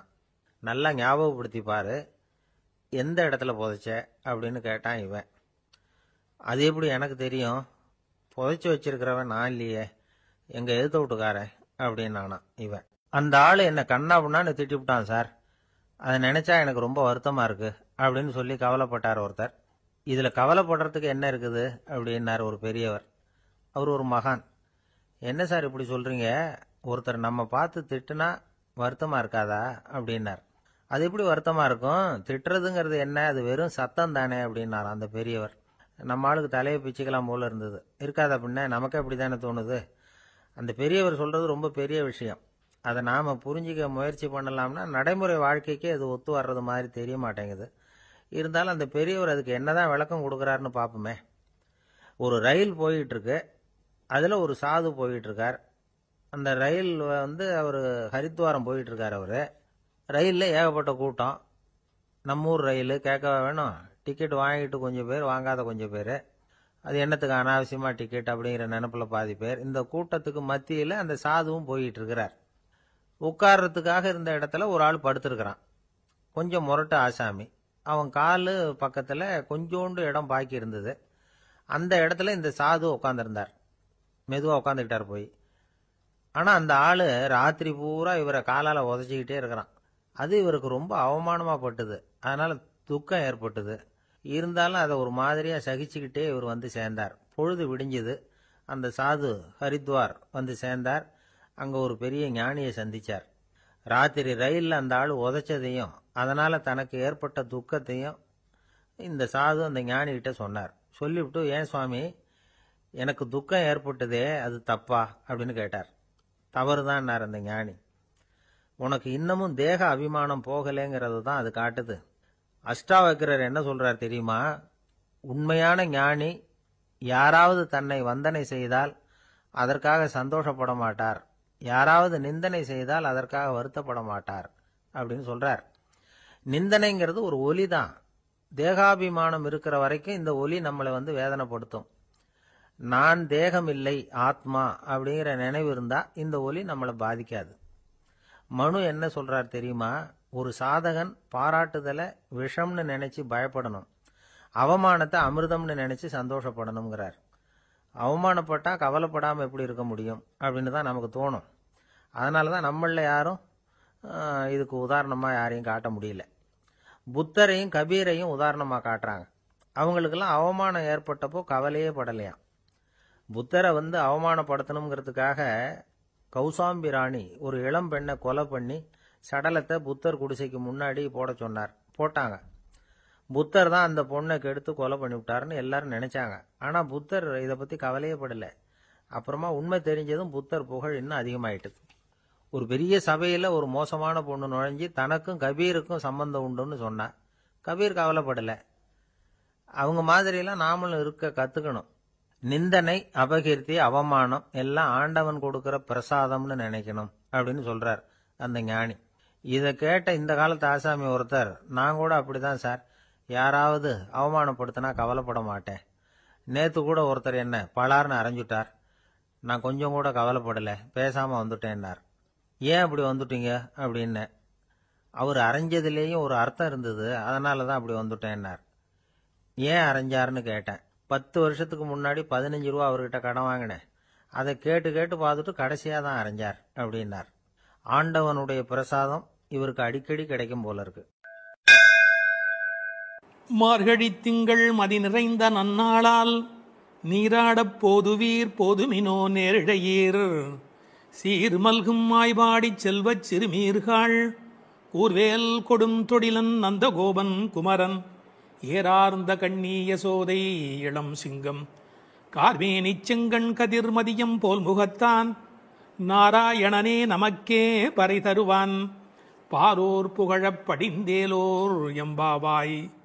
முதல் பாசுரம். இதனுடைய பொருளை முதலில் சுருக்கமாக பார்த்துவிட்டு பிறகு நாம் விரிவாக சிந்திப்பது பொருத்தம் என்று கருதி உரை முதலில் சொல்லிவிடுகிறேன். நேரிழையீர் சிறந்த ஆபரணங்களை அணிந்த பெண்களே, வளம் நிறைந்த திரு ஆயர்பாடியின் செல்வச் சிறுமியர்களாகிய நாம் காத்திருந்த மார்கழி மாதம், பூரண சந்திரனுடன் கூடிய பௌர்ணமி நன்னாள், நாம் அனைவரும் கூடி மார்கழி நீராட்டத்தில் கலந்து கொள்ள வேண்டாமா?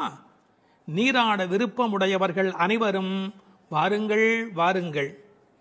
கூர்மையான வேலாயுதத்தை கைகளில் கொண்டவனும் கொடிய போர்த்தொழிலில் வல்லவனுமான நந்தகோபரின் திருமகன் கண்ணன், அழகிய கண்களை உடைய யசோதைக்கு வாய்த்த சிங்கக்குட்டி போன்றவன், மேக நிறத்தவன், சிவந்த கண்களை உடையவன், அவனது கண்கள் சூரியன் போன்றும் சந்திரன் போன்றும் ஒளி வீசக்கூடியவை. அவன் நாராயணன். அவன் நிச்சயம் நமக்கு நோன்பின் பலனை, அதாவது பறை அருள்வான். அதன் பயனாக உலகம் நம்மை புகழும். வாருங்கள் நீராட என்று அழைப்பதாக அமைந்திருக்கிற முதல் பாடல் இந்த பாடல். மார்கழி திங்கள் மதி நிறைந்த நன்னாளால் என்று சிறந்த மார்கழி மாதத்திலே பௌர்ணமி நல்ல நாளிலே இந்த நோன்பு தொடங்குகிறது என்று தொடங்குகிறாள். எதை தொடங்குவதற்கும் நல்ல காலம் வாய்ப்பது என்பது பெரிய காரியம்.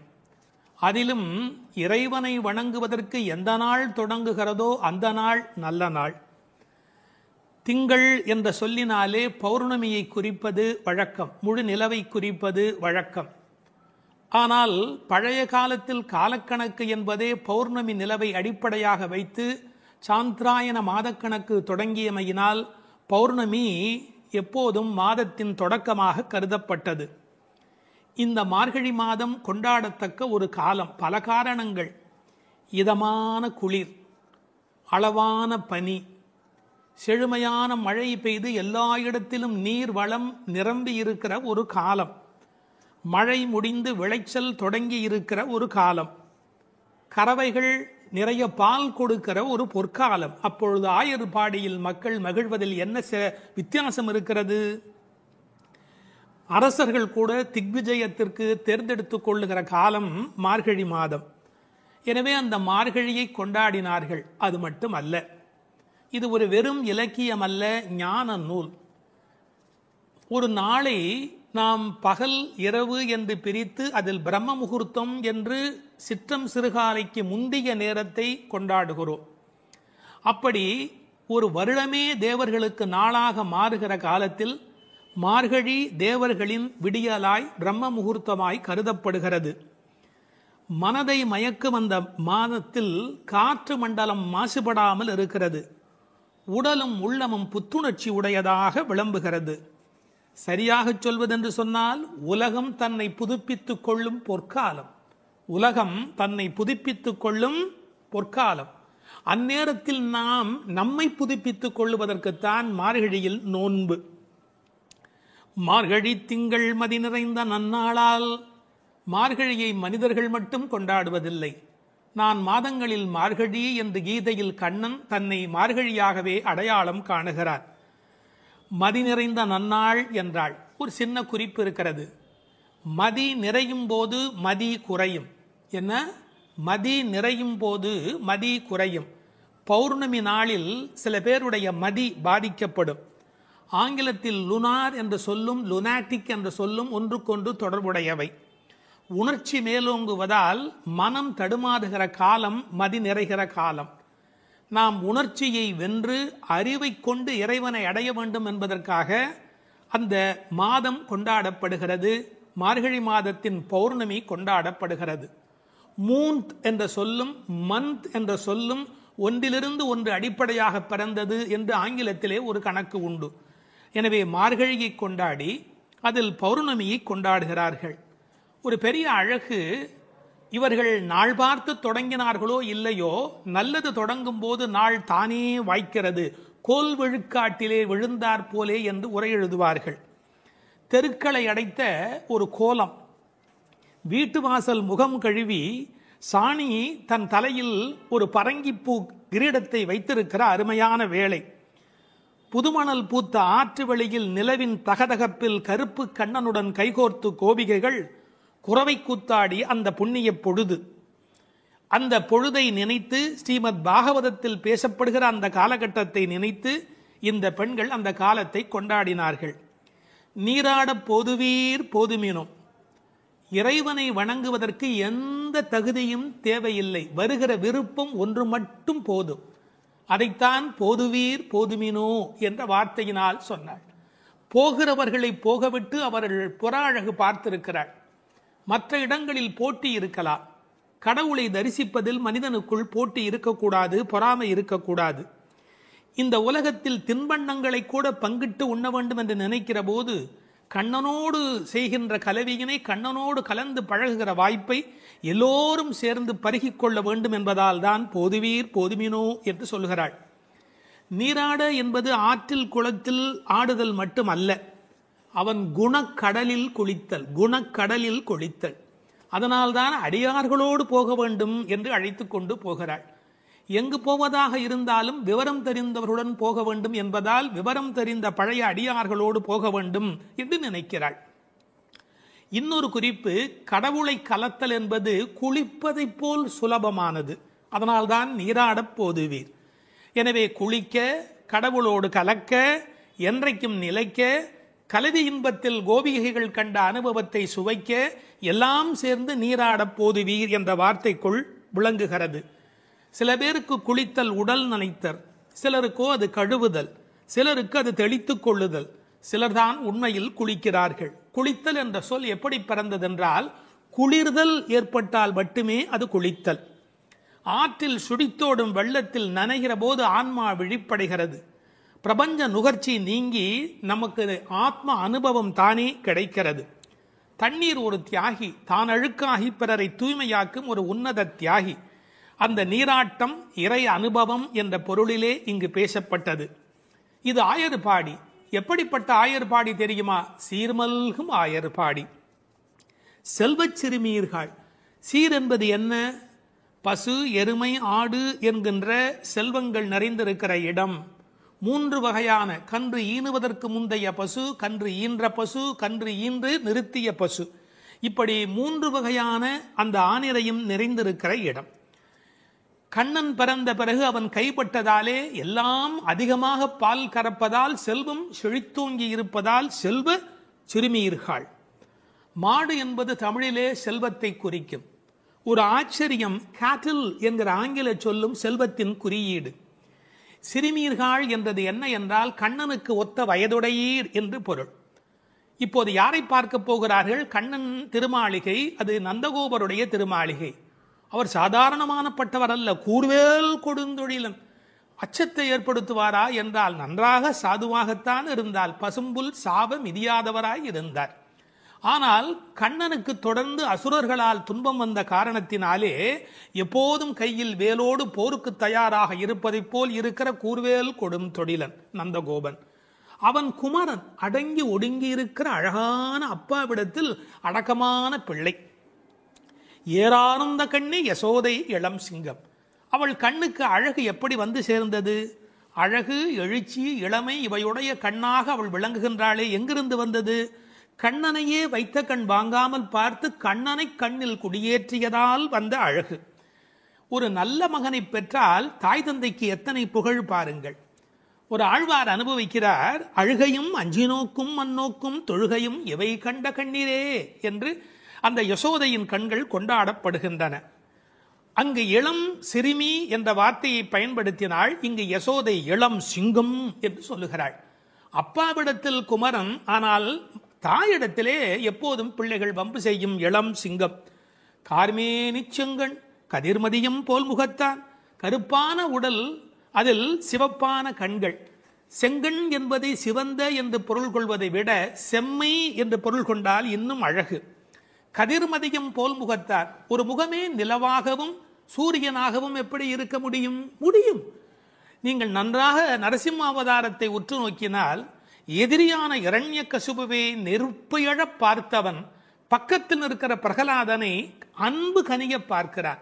ஒரே நேரத்தில் சந்திரனாய், ஒரே நேரத்தில் சூரியனாய் நரசிங்க பெருமாள் இருக்கிறார். சிங்கமே இருக்கும் என்றால் இந்த மற்றைய பெருமானுடைய கருணையினை என்ன என்று சொல்வது? எனவே கதிர்மதியம் போல் முகத்தார். முதல் பாட்டிலேயே நாராயண மகாமந்திரத்தை உச்சரித்து, நாராயணனே ஒரே பரம்பொருள் நமக்கே பறை தருவான். அந்த நமக்கே என்பதில் கவலைப்படாதீர்கள், நமக்கு நிச்சயம். பறை என்பது தோல் கருவியாக அடையாளப்படுத்தப்பட்டாலும் புருஷார்த்தங்களை குறிப்பது, அடைய வேண்டிய எல்லா நிறைவையும் தருவது. பாரோர் புகழப் படிந்தேலோர் எம்பாவாய். இந்த ஊர் புகழும், உலக நலனுக்கு மழை கிடைக்கும், நம்மையும் எல்லோரும் புகழ்வார்கள். படிந்தேலோர், நீரில் நன்கு படிந்து வாருங்கள் என்று அழைக்கிறாள். இது முதல் பாட்டின் பொருள்.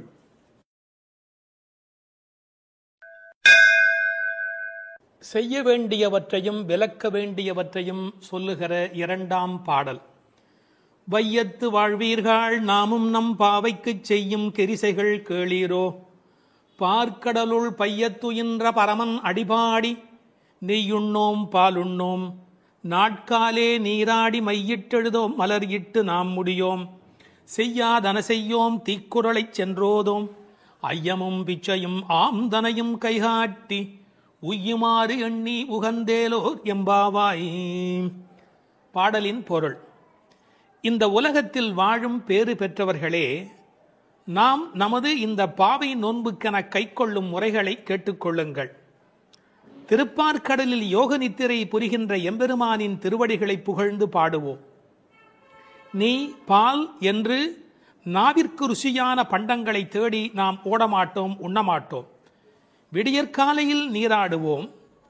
உடலை அலங்குபடுத்திக் கொள்ளுகிற கண்ணுக்கு மையிடுதல், கூந்தலுக்கு மலரால் அலங்காரம் செய்து கொள்ளுதல் ஆகிய அழகு செய்யும் செயல்களை ஒதுக்கி வைப்போம். செய்யத்தகாதன என்று விலக்கப்பட்ட செயல்களை ஒருபோதும் செய்ய மாட்டோம். கோள் சொல்லுதலை செய்ய மாட்டோம். முடிந்த அளவுக்கு தான தர்மங்கள் செய்வோம். உய்ந்து போவதற்கான வழியை நினைத்து மகிழ்ச்சியோடு இந்த நோன்பில் நாம் ஈடுபடுவோம் என்பது பாடலின் திரண்ட பொருள். வையத்து வாழ்வீர்கள் நாமும் நம் பாவைக்கு செய்யும் கெரிசைகள் கேளீரோ. வையத்து வாழ்வீர்கள். நான் ஒரு முரண் சொல்லட்டுமா? இந்த உலகத்தில் பல பேர் தனக்குள் மட்டும் வாழ்கிறார்கள். எப்படி? உச்சந்தலையிலிருந்து உள்ளங்காலுக்குள்ளாக அவர்கள் உலகமே முடிந்து விடுகிறது. தான் தான் தான் தான் என்று தன்னை பற்றி மட்டுமே கவலைப்படுகிறார்கள், தன்னில் மட்டுமே வாழ்கிறார்கள். ஆனால் இவர்கள் வையத்து வாழ்வீர்கள். அதாவது ஊரும் உலகும் நன்மை பெற வேண்டும் என்ற நல்லெண்ணத்தோடு வாழ்கிறார்கள். நாம் பிரபஞ்சத்தோடு பின்னப்பட்டு இருக்கிறவர்கள் என்கிற எண்ணத்தோடு இந்த வையத்தை பற்றிய கவலை உடையவர்கள். எனவே வையத்தில் வாழ்கிறவர்கள் வையத்து வாழ்வீர்கள். இந்த வையம் என்ற சொல்லின் மூலம் வையத்து வாழ்வாங்கு வாழ்தல் என்ற திருவள்ளுவர் நமக்கு நினைவூட்டப்படுகிறார். இதில் பாவை நோன்புக்குரிய கிரியைகள் இந்த பாடலில் பேசப்படுகின்றன. ஒரு லீடர்ஷிப் குவாலிட்டி என்கிற தலைமை பண்பு டூஸ் அண்ட் டோன்ட்ஸ் என்ன என்பதை தன்னை பின்பற்றி வருகிறவர்களுக்கு தெளிவாக விளக்கிவிட வேண்டும். இந்த வையம் ஏன் பெருமையுடையது தெரியுமா? வைகுந்தத்திலே இருக்கிற பெருமான் கூட அங்கில்லாத ஒரு ஒளியோடு இந்த பூமிக்கு வந்து மக்களுக்கு அருள் புரிந்து கொண்டு இருக்கிறார். எனவே இந்த வையம் சிறப்புடையது. இந்த வையத்து வாழுகின்ற இளம் பெண்களே, நாம் நம் பாவைக்கு, இந்த பாவை நோன்புக்கு மண்ணிலே ஒரு பாவை பிம்பத்தை பிடித்து அதற்கு இந்த நோன்பு நடத்துவதாலே இதற்கு பாவை நோன்பு என்று பெயர் வந்தது. நாமும் நம் பாவைக்கு இந்த நோன்பிலே நாம் செய்யும் கிரிசைகள் கேளீரோ. ஏன் வையத்தை வாழ்த்துகிறாள்? ஆயர்பாடியிலே வயது போனவர்கள் எல்லாம் கிருஷ்ணனோடு சேர ஒட்டாதபடி அப்போது தடுத்திருந்தார்கள். இப்போது அனுமதி கொடுத்திருப்பதாலே அவர்களை வாழ்த்துகிறாள் என்று எடுத்துக்கொள்ளலாம். என்ன கிரிசைகள், செய்யும் கிரிசைகள்? இது அபிசார ஹோமத்தை போல் பிறரை அழிப்பதற்கான ஒரு முயற்சி அல்ல, வாழச் செய்யும் நோன்பு. இதில் நீங்கள் காது கொடுத்து கேட்பதே இன்பம். இது பெருமானுடைய பெருமையினை நீங்கள் காது கொடுத்து கேட்பதே பெருமை. இந்த பாவை நோன்பை பற்றி தொடங்குகிறவள் அன்றைக்கு கண்ணால் கோபியர்கள் அனுபவித்ததை நாம் காதால் இன்றைக்கு அனுபவித்துக் கொண்டிருப்பதால் வையத்து வாழ்பவர்கள். அதற்கு அடுத்த வரி காதால் எப்படி அனுபவிக்கிறார்கள்? பையத்துயின்ற பரமன் அடிபாடி நெய்யுண்ணோம் பையத்துயின்ற பரமன். இந்த பைய என்று சொல்ல இருக்கிறதே பொதுவாக தமிழிலே எல்லாருக்கும் புரியும் என்று சொல்ல முடியாது. பாண்டி நாட்டு வார்த்தை. தமிழ்நாட்டிலே மதுரைக்கு அப்புறமாக தெற்கு புறத்துக்கு நீங்கள் போனால்தான் பைய என்ற வார்த்தையை கேட்கலாம். யாராவது வந்தா பைய வாங்க, பைய இருங்க, பைய போலாமே, பைய மெதுவா அப்படின்னு. அவர் எப்படி படுத்திருக்கிறாராம் பாம்பல, பாம்புக்கு நோகுமோ தனக்கு நோகுமோ அப்படின்னு பட்டும் படாமலும் படுத்திருக்கிறாராம். சரியா சொல்றதா இருந்தா தூங்காமல் தூங்கி கொண்டு இருக்கிறாராம். ஏன்? அது யோக நித்திரை, அரிதுயில் அல்லவா?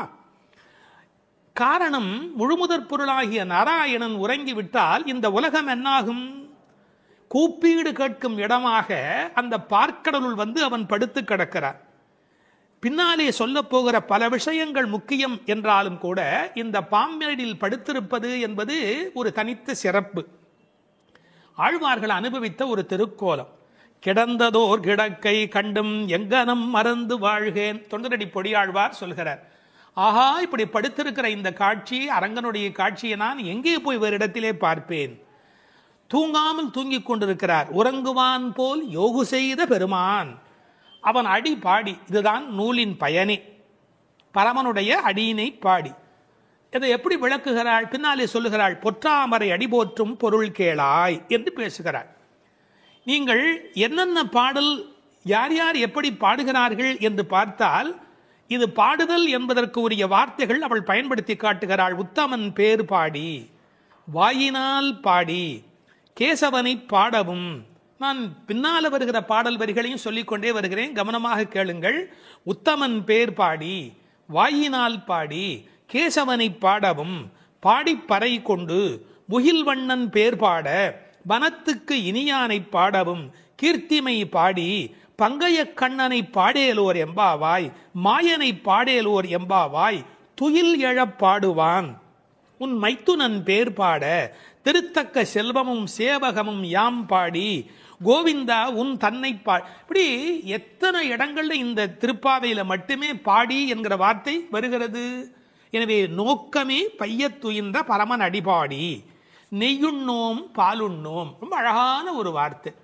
ஆயர்பாடியிலே எங்கு போனாலும் செழித்து கிடப்பது நெய்யும் பாலும். அதை உண்ண மாட்டோம் என்று சொன்னால் விரத காலங்களில் இவற்றை உண்ணுவதில்லை என்பது வெளிப்படையான பொருள். நெய், பால் இதை உண்ணாமல் இருப்பதற்கு இன்னொரு ரசமான காரணம் ஒன்று உண்டு. இப்போ நமக்கு ஒருவர் மீது பிரியம் இருக்கிறது என்று வைத்துக் கொள்ளுங்கள், அவர்களுக்கு ஒரு பொருள் மீது பிரியம் இருக்கிறது என்று வைத்துக் கொள்ளுங்கள். அதை யாராவது நமக்கு கொண்டு வந்து கொடுத்தால் சாப்பிட மாட்டோம். ஏன்? நாம ரொம்ப நேசிக்கிற ஒரு குழந்தை, அதற்கு அல்வா பிடிக்கும், அல்வா கொண்டாந்து கொடுத்தா என்ன சொல்லுவோம்? என் பேரனுக்கு பிடிக்குமே, நான் எப்படி சாப்பிடுறது, வரட்டும் வரட்டும், இப்ப வரட்டும், வந்ததுக்கு அப்புறம் அவனுக்கு கொடுக்கலாம். இந்த நெய்யும் பாலும் கண்ணனுக்கு பிடிக்கும், கண்ணனை இவர்களுக்கு பிடிக்கும், தனக்கு பிடித்த கண்ணனுக்கு பிடித்த நெய்யும் பாலும் அவனுக்கு, அதனால் நெய்யுண்ணோம் பாலுண்ணோம் என்ற ஒரு அனுபவத்தையும் நாம் பார்க்கலாம். தமிழிலே நெய்யும் பாலும் உண்ணுதல் என்று சொல்வார்களா? பருகுதல், தின்னுதல், உண்ணுதல், நக்குதல் என்று சொல்ல உண்டு. அதில் நெய் பருகுதல், அதை விட்டு விட்டு யாரும் நெய் குடியோம் பால் குடியோம் என்று எழுதியிருக்க வேணும். ஆனால் உண்ணோம் என்று சொல்லுகிறார்களே, அதற்கு உரை எழுதியவர்கள் சொன்னார்கள், இவர்களுக்கு என்ன தமிழ் இலக்கண இலக்கியம் தெரியும், ஆயர்பாடியிலே வாழுகிற பெண் அல்லவா, எனவே அந்த குலத்திற்கு ஏற்ப பேசிவிட்டார்கள் என்று ஒரு நயம் சொன்னார்கள். ஆனால் இன்னொரு சிறப்பு இருக்கிறது. உண்ணோம் என்று சொன்னால் நம்மூரிலே வேண்டுமானால் பாலும் நெய்யும் தண்ணீராக இருக்கலாம், ஆயர்பாடியில் கொழுத்து செழித்த காரணத்தால் அது உண்ணத்தகுந்த அளவுக்கு கெட்டியாக இருக்கிறது என்று கொள்ளலாம். இப்படி இவற்றை செய்ய மாட்டோம், நெய்யுண்ணோம் பாலுண்ணோம், நாட்காலே நீராடி மையிட்டு எழுதோம் மலர்கிட்டு நாம் முடியும். உடலுக்கு ஒப்பனை செய்து கொள்வது என்பது உலக நன்மைக்காக, உலக வாழ்வுக்காக. அத்தகைய காரியங்களை நாங்கள் செய்ய மாட்டோம். காரணம், இது உள்ளத்தை அலங்காரம் செய்கிற காலம். புறம் சுவர் கோலம் செய்து என்று தொண்டரடி பொடியாழ்வார் சொல்வார். இந்த வெளியில் வேஷம் போட்டு எவ்வளவு காலம் இந்த உடம்பையே பாதுகாப்பது? அதனால் விரத காலத்தில் இத்தகைய கவர்ச்சிகளை எல்லாம் விட்டுவிட்டு, ஏனென்றால் அலங்காரம் செய்து கொண்டால் பிறரது கவனம் நம்மீது குவியும், அது அவர்களது வழிபாட்டை குறைக்கும். அதனால் மையிட்டு எழுதோம் மலரிட்டு நாம் முடியும். வாசனை பூ கூட வைப்பது இல்லை. அதில் இன்னொரு பொருள் இருக்கிறது. மலரிட்டு நாம் முடியோம் என்றால் காதலில் கண்ணன் வந்து முடித்து விட வேண்டுமே ஒழிய நாங்களாகவே பூ வைத்துக் கொள்வதா? நாம் முடியும் என்று கூட ஒரு பாவனையில் அர்த்தம் சொல்லலாம். செய்யாதன செய்யும், செய்யக்கூடாத காரியங்களை நாங்கள் செய்ய மாட்டோம், பெரியோர்களால் விலக்கப்பட்ட காரியங்களை. நமக்கு மற்றவர் என்ன செய்யக்கூடாது என்று நினைக்கிறோமோ அதை நாம் மற்றவருக்கு செய்யக்கூடாது. என்ன முக்கியம் தெரியுமா? தூய உள்ளமின்றி செய்யும் வழிபாடுகள் பயனற்றவை. கோள் மூட்டுதல், தீக்குறளை சென்று ஓதோம், பிறருக்கு தீங்கு செய்வது என்பது கொடுமையில் மிகப்பெரிய கொடுமை. கோள் சொல்லுதல் என்பது சப்தமில்லாமல் கடிக்கிற ஒரு பாம்பு போலே. கற்களால் ஒருவனை காயப்படுத்துவதை காட்டிலும் சொற்களால் காயப்படுத்துவது மன்னிக்க முடியாதது என்கிறார் திருவள்ளுவர். உயிரை மாய்ப்பதை விட ஒருவன் பெருமையை மாய்ப்பது பாவத்தில் பெரிய பாவம். எனவே தீக்குறளை சென்று ஓதோம். ஐயமும் பிக்ஷையும் ஆம்தனையும் கைகாட்டி. ஐயம் பிக்ஷை என்பது பிரம்மச்சாரிகளுக்கும் சன்னியாசிகளுக்கும் கொடுக்கிற அந்த பொருள் பிக்ஷை. ஐயம் என்பது இல்லறத்தாரும் பசித்து வருகிற போது கொடுப்பது. கேட்டவன் என்ன தகுதியில் இருக்கிறானோ அதற்கு ஏற்ப நாம் கொடுக்க வேண்டும். திருவள்ளுவர் செல்விருந்தோம்பி வருவிருந்து என்று ஒரு வார்த்தை எழுதுவார். செல்விருந்து என்றால் கேட்காமல் போகிறவன், அவனுக்கும் கொடுக்க வேண்டும். வருவிருந்து கேட்டு வருகிறவன். அப்படி ஐயமும் இட வேண்டும், பிக்ஷையும் இட வேண்டும். இதுபோல் கொடுக்கிற விஷயத்தில் பிறரை ஏவக்கூடாது, நாம் நம்முடைய கைகளாலே செய்ய வேண்டும். சில வீட்டில் தானம் போடுகிற போது குழந்தை கையில் கொடுத்து அரிசி போட சொல்வார்கள், கொஞ்சமாக போகுமே என்ற ஒரு எண்ணத்தினாலே. எனவே ஆம்தனையும் கைகாட்டி எவ்வளவு முடியுமோ அவ்வளவு நாம் இந்த உலகத்தில் கொடுப்பதற்கு கடமைப்பட்டிருக்கிறோம். இந்த உலகத்தில் கடவுள் செல்வத்தை உருவாக்கினார், மனிதன் வறுமையை உருவாக்கினான். எனவே கட்டாயத்தால் தருவதை தாண்டி கருணையினால் தருவதுதான் நோன்பினுடைய முழு பயனாக அமைய முடியும். ஐயமும் பிக்ஷையும் ஆம்தனையும் கைகாட்டி உய்யமா